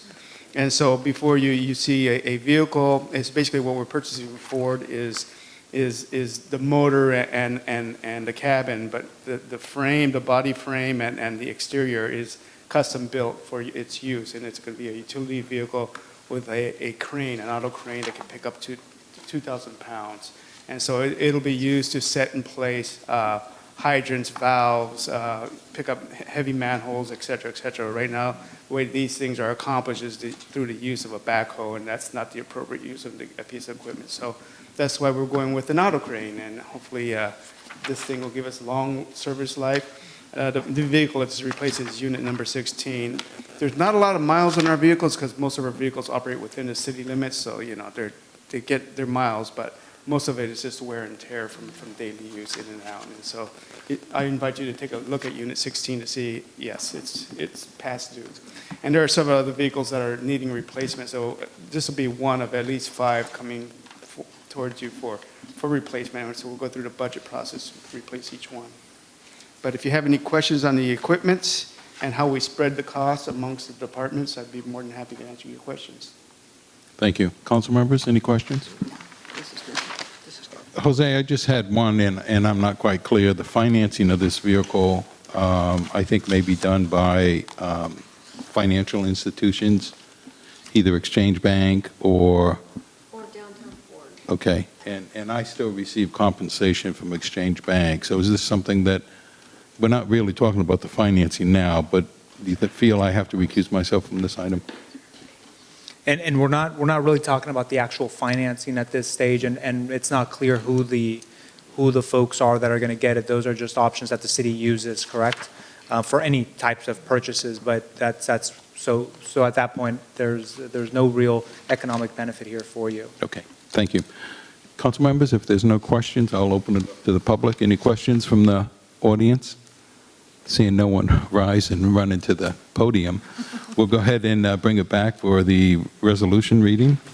I'll offer the resolution by title only. City of Cloverdale City Council Resolution Number 075-2017. A resolution of the City Council of the City of Cloverdale awarding a contract for purchase of utility maintenance service vehicle to the Downtown Ford Sales of Sacramento and authorizing the city manager or his designee to purchase one new Ford F-350 utility maintenance service vehicle and associated necessary equipment in an amount not to exceed $90,000. Second. Seconded by Russell. Could we have a roll call? Councilmember Bagby? Aye. Councilmember Brigham? Aye. Vice Mayor Paula? Aye. Councilmember Russell? Aye. Mayor Walter? Aye. Everett? Okay, next is that takes care of new business, public hearings, subcommittee reports. Airport, Councilmember Russell? Thank you, Mr. Mayor. The airport met on October 3rd, and though there was an agenda that included updates on fly-ins and other event concepts, the bulk of the meeting was devoted to a communication from attendees, especially the Mindy and Ron Thal, who were very concerned about, and I quote, continued noise levels from NorCal. That is our skydiving operation at the airport, as you know. I was pleased to see that although the meeting reached a certain, how should we put this, a certain pitch, it did calm down, and now I'm very, very happy to see that there was a letter sent, I believe you all got a copy, from the Thals to the folks at NorCal to thank them and compliment them and for quiet and respectful flights. And they also added, which I thought was very nice, they thanked them for being a good and thoughtful neighbor. So as chair, I responded briefly thanking the Thals for that. It was a thoroughly wonderful turn of events, considering how we started out. And I'm very appreciative of NorCal as well. I think we can resolve these things if we just keep calm and talk to each other like people. It'll all work out. Thank you. Finance Administration and Police, that's my subcommittee, and our next scheduled meeting is day after tomorrow, 26th, 2 p.m. at City Hall. Planning and Community Development, Marianne? Yeah, we did meet on October the 17th at City Hall. We discussed the annexation agreement with Alexander Valley Vintners Co-op on a piece of property on the south end of town, which may or may not go anywhere. So I'll update you guys on that as it goes along. Is there anything anybody do you want to add anything? Because that looks like a... That pretty much says it. Yep. It's up to them. Yep. Then we had a status update on daycare in Cloverdale. We all know that there's a problem with daycare, but I think it's getting better pretty fast. Then review of the draft tree preservation ordinance. Did one of you guys request this? The tree ordinance? I requested it on the Planning Commission about 8 years ago. Well, I requested it like 10 years ago. Yeah, and Larry Azian requested it 3 years before that. I was just wondering where it came from all of a sudden. And Mike Shanahan, I think, he stayed on it. He's a stalwart man. Yeah, well, anyway, it was not something I asked for, and I thought we could have spent our time better. But anyway, there was a review of the draft tree preservation ordinance, and it looks pretty good. You guys will be seeing it soon. I just was wondering, where the heck did that come from? David? Mayor, members of council, the tree preservation ordinance is an item that your general plan requires be implemented. So it's a general plan policy and implementation measure that staff bring forward an ordinance for the Planning Commission and ultimately the council's consideration. at the time I started, it was an initial request by the chair. There had been some time spent by staff working on that ordinance, and under my direction, Rafael took that work upon himself and drafted an ordinance. And as we do with most land use items, we want to bring that to the Planning and Development Subcommittee first for review and consideration. And what we're planning to do is to bring that forward for the Planning Commission's initial, at least as kind of an initial discussion at their next meeting in November. And depending on their comments, bringing it back as part of a public hearing for introduction of a formal ordinance. Thank you, David. Mystery solved. Anything else, Mary? Kind of. Yeah. Yeah. Anything else? It's working at the speed of government. No, but we did form an ad hoc, Melanie and I, for a couple issues. Do you want to talk about that a little bit? Oh, no, go ahead. It's your committee. Well, it's kind of my committee. But we have still not had our first meeting, which we're going to have next week, I hope. So we can bring more details once we do it. It's focusing on a response to emergency housing. We kind of want to take a broad look at where we can ease some regulations possibly, and find some emergency housing and midterm housing and long-term housing in Cloverdale. Just look at what we can do to respond to the housing crisis that has been exacerbated after the recent fires. That's a good point. The county already did have their meetings. Yeah. And they're going through loosening regulations and doing a lot of things that make it much easier to use parking on private property for mobile homes or tiny homes. And I did get a hold of a couple agencies that are working, and there's already been some donations offered of some trailers and some other equipment if we can do something up here. Well, I think just a point of order, and I could be wrong, that an ad hoc committee has to be sanctioned by the full city council. Is that? That's why I'm bringing it up. Oh, okay, so you didn't form it yet? No. Okay. We're talking We'd about. like to. We'd like to, because if we go by meetings that the full council's having, we won't be able to really do much for months. Okay. And also, if we go by the subcommittee schedule, that's really going That to, isn't gonna work. it's not going to work. We need to meet a little bit more often, so Okay. that's what we're. All right, so then, Good idea. I don't know about the rest of you guys, but most of the phone calls I'm getting now are about housing. They're all about Okay. People wanting to know what the rules are, and I talked to David and Raphael about just producing something so that we have something in hand, sort of like the budget at a glance, so that people can walk away with information so they're not breaking our rules. okay. So with that being said, would somebody like to make a motion that we form an ad hoc committee consisting of Councilmember Bagby and Councilmember Brigham to review the housing crisis? Is that appropriate? So moved. Okay, could we just have a quick roll call on that, Linda, please? Councilmember Bagby? Aye. Councilmember Brigham? Aye. Vice Mayor Paula? Aye. Councilmember Russell? Aye. Mayor Walter? Aye. Everett?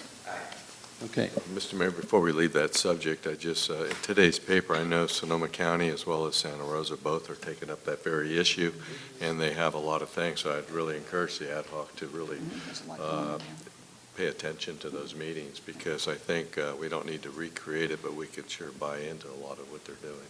It's a good point. Actually, I've already reached out to a few different people down there, and there's a few key folks. There's even a guy that's a tiny house builder that's offering his services up here. So there's, you're right, there's a lot more out there than I realized. Good. We look forward to seeing something come forward. Is that it, Marianne, for planning community development? Yep. Okay, Public Works. Melanie, you're the chair of that? We meet November 28th. Okay. Joint City Fire District, Councilmember Paula? Thank you, Mr. Mayor. Our meeting originally scheduled for November, or actually October, but it was changed. And now our next meeting, I guess, is going to be in February, so I guess we couldn't get a date with the fire district. So we didn't meet, we haven't met in quite a while, so it looks like our next meeting will be February 2018. Okay. Now, how about the City School District Subcommittee? Okay, that one, we have a meeting coming up November 6th. It'll be at 5 o'clock at the City Hall Conference Room. Okay. That concludes subcommittee reports. Good question. Yes. Do the student liaisons attend that meeting? They're always invited, but Always no, invited. we do not normally have them there, so, Just yeah. to make sure Everett and Yeah. Sammy know Sammy know, that that's yeah. an option. Okay. Yeah. Sorry, what was the date and time? November It's- 6th. It's on 5 your p.m. agenda under subcommittees there to be the Joint City School District. It's November 6th at 5 p.m. at the City Hall Conference Room. Thank you. Okay. With that being said, council reports, and why don't we start with you, Everett, seeing how you have the microphone there, on your liaison, student liaison report. Yes, I am. Thank you, Mr. Mayor. As always, it's an honor to come and participate in our local government. And Could you just speak into the mic just a little bit closer? Thank you. Hello. Just lift it up, it'll be okay. Yeah, you got it. Good. Like that? Yeah. All right. Perfect. Thank you, Mr. Mayor. As always, it's a pleasure to come and be a part of local government and come in my best shirt and tie and still be drastically underdressed because I'm the only person here who doesn't own a jacket, so I'll fix that. As the high school activities go, as you know, we recently had homecoming. As far as the float ranking goes, the seniors won first, the sophomores took second, juniors took third, and freshmen came in dead last. So we had total income for the dance of $1,035, which is tremendous. Theoretically, if each student paid $5, we estimated that approximately 207 students attended, which is a very good turnout. And we also were DJ'd by a senior who goes to school, and he did the event for free, so we didn't have to pay him a cost for that. That's usually our biggest outcome cost for that. So we were able to avoid that this year. The blood drive that I reported on the last meeting I was here, most of the blood has been distributed to patients that need it by now. I got an email that was like, your blood's been transfused into a victim. I was like, that's fantastic, I guess. So Project Graduation had a bake sale the night of homecoming. I believe it was the night of homecoming. And they just sold baked goods and raised money for that. If you don't know what Project Grad is, okay, you all do, cool. CSF is the California Scholarship Federation. We had a meeting today at break. We're gonna actually plan on remodeling the CSF club on campus. Usually it has been just a simple, like, come in, fill out an application, submit your application fee, and the California Scholarship Federation will give you a little extra leg up in other scholarship applications. This year, we're going to kind of turn it into a community service organization, as I understand, so we're going to try to do more outreach events. Interact is the outreach program that I'm a part of. We also had a meeting today. We have a project going on where we're getting blankets for senior citizens at the senior citizen home in Cloverdale, and we're also going to begin trying to give support for fire victims. We were talking about roughly $100 gift cards to victims that the members of the club knew personally, just to kind of show, like, we're there for you. We understand that you're going through a hard time, and this isn't much, but it is a little leg up in case you need it during this hardship. Our new counselors have been very good at giving us information regarding application to college. We've been given general information about admissions. We had a meeting today specifically about California State Universities. 3 of us showed up, so that's something. We got papers that listed our courses and how they related to the CSU systems. That was very informational. And also the University of California presentation is scheduled for sometime next week. Key Club, if you remember, had a fundraiser for Save the Rain, and the winning class and the class that raised the most money and the class that raised the most money per person would each get a pizza party. That has actually been changed, and they're now donating the money toward fire victim relief. So we were very, I think we all agreed that that was kind of the best use of that kind of fundraiser right now. So that's all from my report. As always, Everett, thank you. Thank you. Okay, council members. Councilmember Russell, why don't we start with you? Thank you very much, Mr. Mayor. I was on vacation, and I have a report listed from September 9th through October 22nd, but I'm missing page 2. It's one of 2, so I believe it's all on one page. I- I just reduced the text I'm sorry, size. I'm not hearing you very well. It was text, I think this, But it doesn't, the end of it goes on through October 22nd, and it cuts off just at the beginning of my paragraph about October. We can always get the second page out. okay. Yeah, the Look into email that, has beg your pardon. should have 2 pages. Double check when maybe something weird happened, but that, Okay. we'll figure it out. At any rate, what is good, and I really appreciate our city clerk and HR pro doing this, is that, and this time it is Councilmember Bagby, and I attended the regional parks meeting in Santa Rosa, unless it really was you pretending to be her. Okay, good, you don't do that anymore, right? Good, okay. Just wanted to check. The regional parks meeting in Santa Rosa in late September gave out copies of a 2017 outreach report and a 2017 fall outdoor activities reference, whatever, flyer. And I won't go into great detail, but I do have a note here that I'd like to see us consider whether or not Cloverdale River Park is receiving attention and financing proportional to that given to other parks in the system. I didn't see a lot of engagement at that meeting and with our park. And granted, it is not the largest park, and it's not the one that is most heavily attended, but there's a great deal of really great work being done by regional parks, particularly as it relates to both tourism and local use of parks. So I think it would be great if we just took a look at that. And there was some other information that I had wanted to give you, which I will have ready probably in a couple of days. We'll get page 2 out to you. I won't go into all the details, Thank but there you, are Karen. some important points. Thank you. Mary Ann?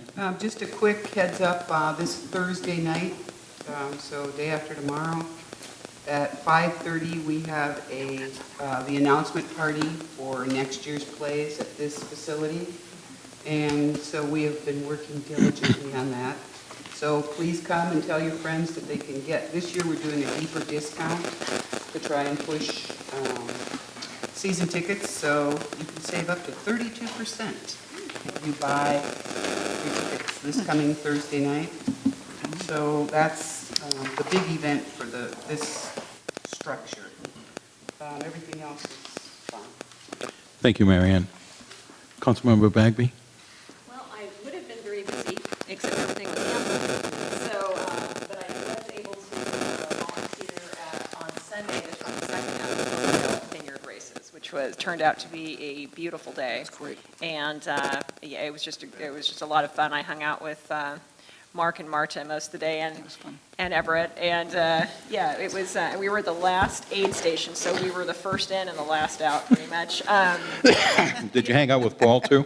Actually, I think we picked up some trash with Paul at the end. We Okay. yeah, we were the last aid station out in the field. And the Coxes. And the Coxes, and we there was 1 or 2 cold pancakes left by the time we got there, but there was cold beer.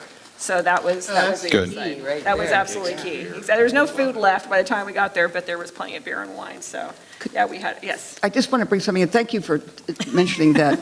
The second Thank page discussed something I don't want to let go because we may be very busy next time and not be able to bring it up, but it's really important. Volunteering for the race every year has, once again, shown me what an incredible number of people come. There were approximately 500, there may have been 472 or something, folks who registered. Many of those people come with family, friends. It's a wonderful convivial group of people, and there is nothing from the city of Cloverdale welcoming them. There's nothing when they register. There's nothing in their goodie bag from us. I want to talk to the folks at the chamber as the liaison from the city as well, and I've discussed this in the past, but it really, really is getting to be. I don't think there are too many cities that I know of anywhere of any size that would have events like the Tour Divine and the wonderful race that we had and not participate in terms of letting folks know what's available to them in Cloverdale. I thought of all the stores that were open, all the wonderful places and the hotels and the B&Bs and everything, and the restaurants and the theater. And this is the weekend we had the Alexander Valley Film Festival, for heaven's sake. I would like to urge the council to consider setting up some portion of our work lives over the next few months, and certainly by this time next year, so that we have gotten involved. The Kiwanis, I think, would be more than willing to have us get involved to the point of providing their registrants with information, and also, if nothing else, welcoming all these folks to Cloverdale. We have a wonderful plan in Experience Cloverdale, and I was happy that my Councilmember Bagby told me she wore her Experience Cloverdale t-shirt. I was bundled up, to the top of my hair. It was so cold, so the t-shirt wouldn't have made any difference. But let's do that, and let's talk to everybody and see what events we have that we can really get involved with and welcome everybody in. We'd be helping a lot, okay? Thank you, Carol. Joe?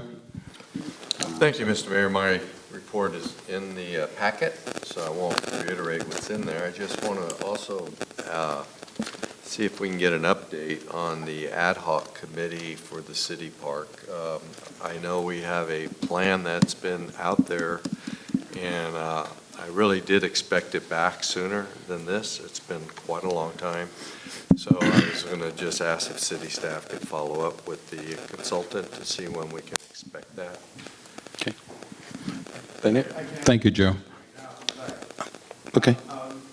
They're working on a master plan. We delayed a questionnaire going out to the public. Right now, we have an active service questionnaire for the city, so I didn't want the two going out simultaneously. So we're waiting for the service questionnaire to be done so that we can then continue with our questionnaire on City Park and what are the expectations from the basically citizenry of Cloverdale, see what's wanted. And whether we should do it because I think our questionnaire is good through November, so I don't think that December is a good time, but we're talking about January putting that questionnaire out. But right now, we just have the concept, and there are other aspects to it that we're starting to develop also. So it is being worked on. It's gotten delayed a little bit because I didn't want any interference with two questionnaires going out for the city. Okay. Thank you. Thank you, Mark. Mary Ann, I'm sorry I cut you off. No, it's all right. I was just thinking about what Carol said, and I'm just closing the ad sales for the next book for January through July next year, and all the events here at the Performing Arts Center. And I've reached out a number of times to the other nonprofits because I think, what the hell, let's all do this together and make a fabulous book. And I've kind of gotten nowhere on that. But I will say that we doubled our ad sales this year to local businesses, and they've donated over $10,000 in just ad sales for this next book. But I have not heard anything from the city. Okay. Well, you know who to contact on that. Is that it for council reports? Okay. Legislative reports. I gave a legislative comment on my weekly report. We were happy to see so many bill numbers, right? It was SB 649 was vetoed. We were all very happy about that one. And just for the interest of the public and people at home, that was a bill pushed by the telecom industry that would have allowed cell phone equipment to be placed on all our streetlights and anywhere. Traffic control devices, and pretty much anywhere, and with little to no local control. And so we're thankful that Governor Brown vetoed that. Last minute, and there was a lot of effort. I really do want to, Vice Mayor Paula and the leadership at the league on that one made a big difference, I think, in getting our opinion out there. The press conferences and the rallies have made a big difference because no matter what they say about that equipment being placed on our local infrastructure, aesthetically, I don't think it would have been happy with it. and the fact that local government's infrastructure would have to pay the price for the telecom industry was not equitable. While you have that microphone, how about we do city manager, city attorney reports? Sure. Just a couple. We have some sad news on two fronts. Joe Simile, longtime foreman in the Public Works Department, passed away last week. We are circulating a bereavement card for his widow, Shirley. If you haven't had a chance to sign, please do. I know there might be some members of the audience that remember Joe, so if you come up, you're welcome to sign our bereavement card and join us. Joe had been fighting brain cancer for a long time, and his funeral is set for November 18th at 11 a.m. at the Vets Hall. I'm not going to be able to attend because I'll be out of state on that day. But Joe, particularly in the Public Works crew, I know very close with Jay Robinson, very close with Darren Hernandez and a lot of the guys on the crew. Joe was a tremendous worker and a great leader. We have a question about the November 16th Sonoma County Mayors and Council Members dinner. It was postponed due to the fire emergency. It's been rescheduled. We are interested in what senior staff members and council members might be interested in attending. We have received feedback that our representation at that dinner might be a little thin, but I know that Linda's seeking reservations right now, so we can get a reschedule and get that dinner taken care of. And the last one, I know everybody here knew Rich Cowart. He was a regular attendee of city council members, our meetings, a friend to all of us. I think that everybody that knew Rich, he cared very deeply about disadvantaged people, students, people who living in poverty, senior citizens. He had a heart of gold. Rich passed away. I think it was on Saturday. Saturday, yes. I think he passed away on Saturday. It took a little while for us to confirm that he'd actually passed away. I don't think anybody has really wanted us to believe it, but Rich isn't with us anymore. He's going to have a celebration of life on Friday. I think it's going to be At the senior center, yeah. It's going to start somewhere between 1 and 1:30. Right. They'll serve a regular lunch, and then afterwards we'll it's do this a little Friday. talking about Rich. This Friday? Yeah, this Friday. Starts at 1 to 1:30. Okay. I'm going to get there a little early, so I don't know. But again, I'm going to be having to be out of town at Citrus Heights taking care of some business from some family business, but I know everybody really cared about Rich. Thank you, Paul. Council members, can we maybe give a response now for the mayors and council members on November the 16th, is it? Yes. I'm available. I'm in town. Okay, so are you going? I will Yeah. go. Okay, Councilmember Palmer? I'll be out of town attending the CCLI thing, so. Okay, Carol, are you going? Yes, I replied that I'm available at this point. Mary Ann? It's in Healdsburg. Oh, come with us. November 16th. It'll be fun. Maybe. Okay. And I will also, Tough. I'll drive. I'll also be out of I'm town. not available. That means I can. So we're going to, so you have a head count? And you can check with city staff who's going there, but council members, it sounds like everyone except for Joe, myself, and maybe Mary Ann. So, all right, council directions for further agenda items. Anything? Mayor, before we get there, as far as Yes. city attorney, and of course I wait till Kate leaves. I know there was a comment regarding her research and significant research. Kate has put in significant research in cannabis. She is one of our leading cannabis experts. The comment was more, she has put significant research on the topic, not just on trying to find an excuse for Cloverdale, but on a topic as a whole. Just wanted to clarify that. And of course, I wait till she leaves. That way I flatter her when she's not here. Well, she could watch it on TV. Paul? Yeah, just at a previous council meeting, council had asked about mid-year budget report, coordinating with Susie, the finance manager, as well as our external auditor, and trying to get ready for budget season. We're targeting the regular council meeting February 13th to be a finance meeting. So we might have other business that night, but we really are trying to turn that meeting into a discussion of city finances, the mid-year budget report, talking about all the challenges that we're facing in terms of capital projects, pension obligations, and having that meeting for the public as well as the council to talk about finance, as well as hopefully we'll have good news on our kind of where our fund balance is, so we'll be able to set aside your reserve amount at that meeting. That's our hope. So that gives Susie and the finance staff enough time to close the books at the end of the year and prepare a good detailed report for the council. So February 13th would be what we're targeting for finance. Okay. Paul, you and I had discussed that date earlier, I think it was yesterday, and Right.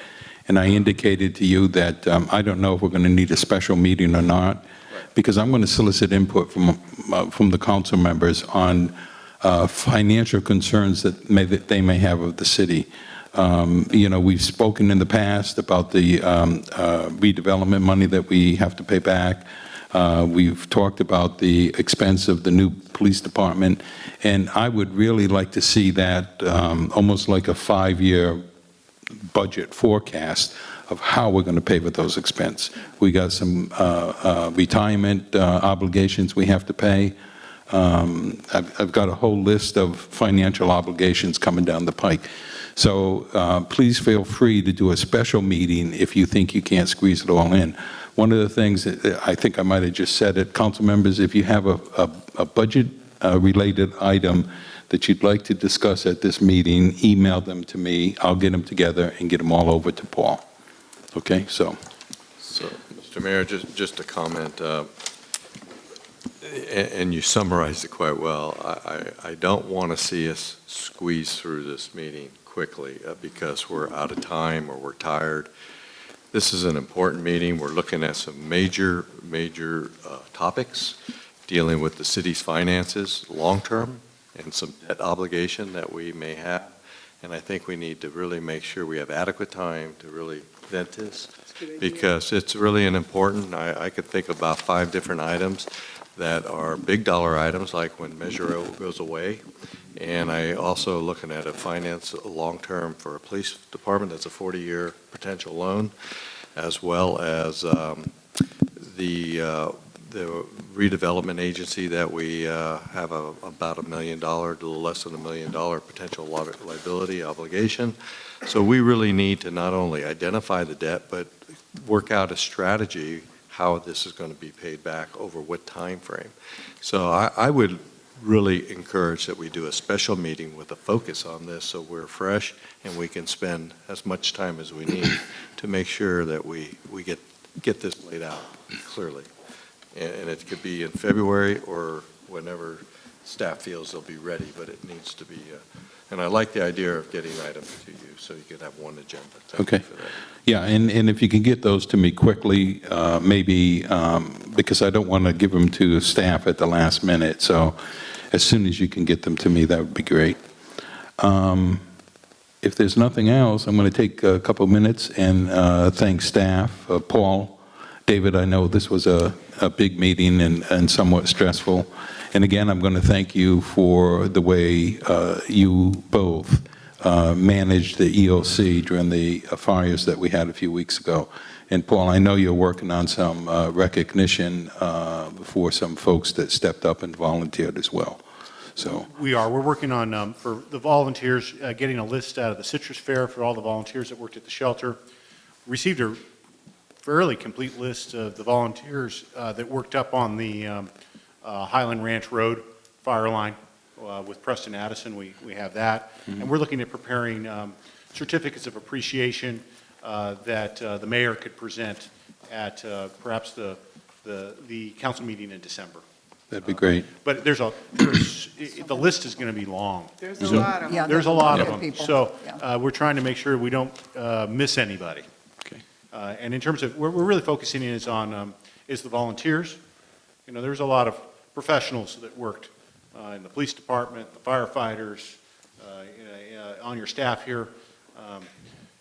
You know, we all feel that, you know, the professional staff, we were doing our duty, that's our job. But there were so many people that showed up, especially at the shelter. I'm looking at, you know, Bob worked at the shelter. We saw him there. But a lot of people that just gave of their own time and their own resources to help in the community. And that's what we're really focusing the recognition on.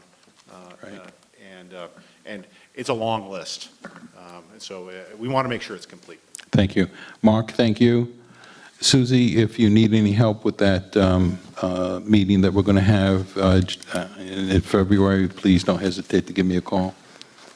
Everett, thank you for coming this evening. And Chief Parker, I know you've had a tough week also, so thank you. Meeting adjourned.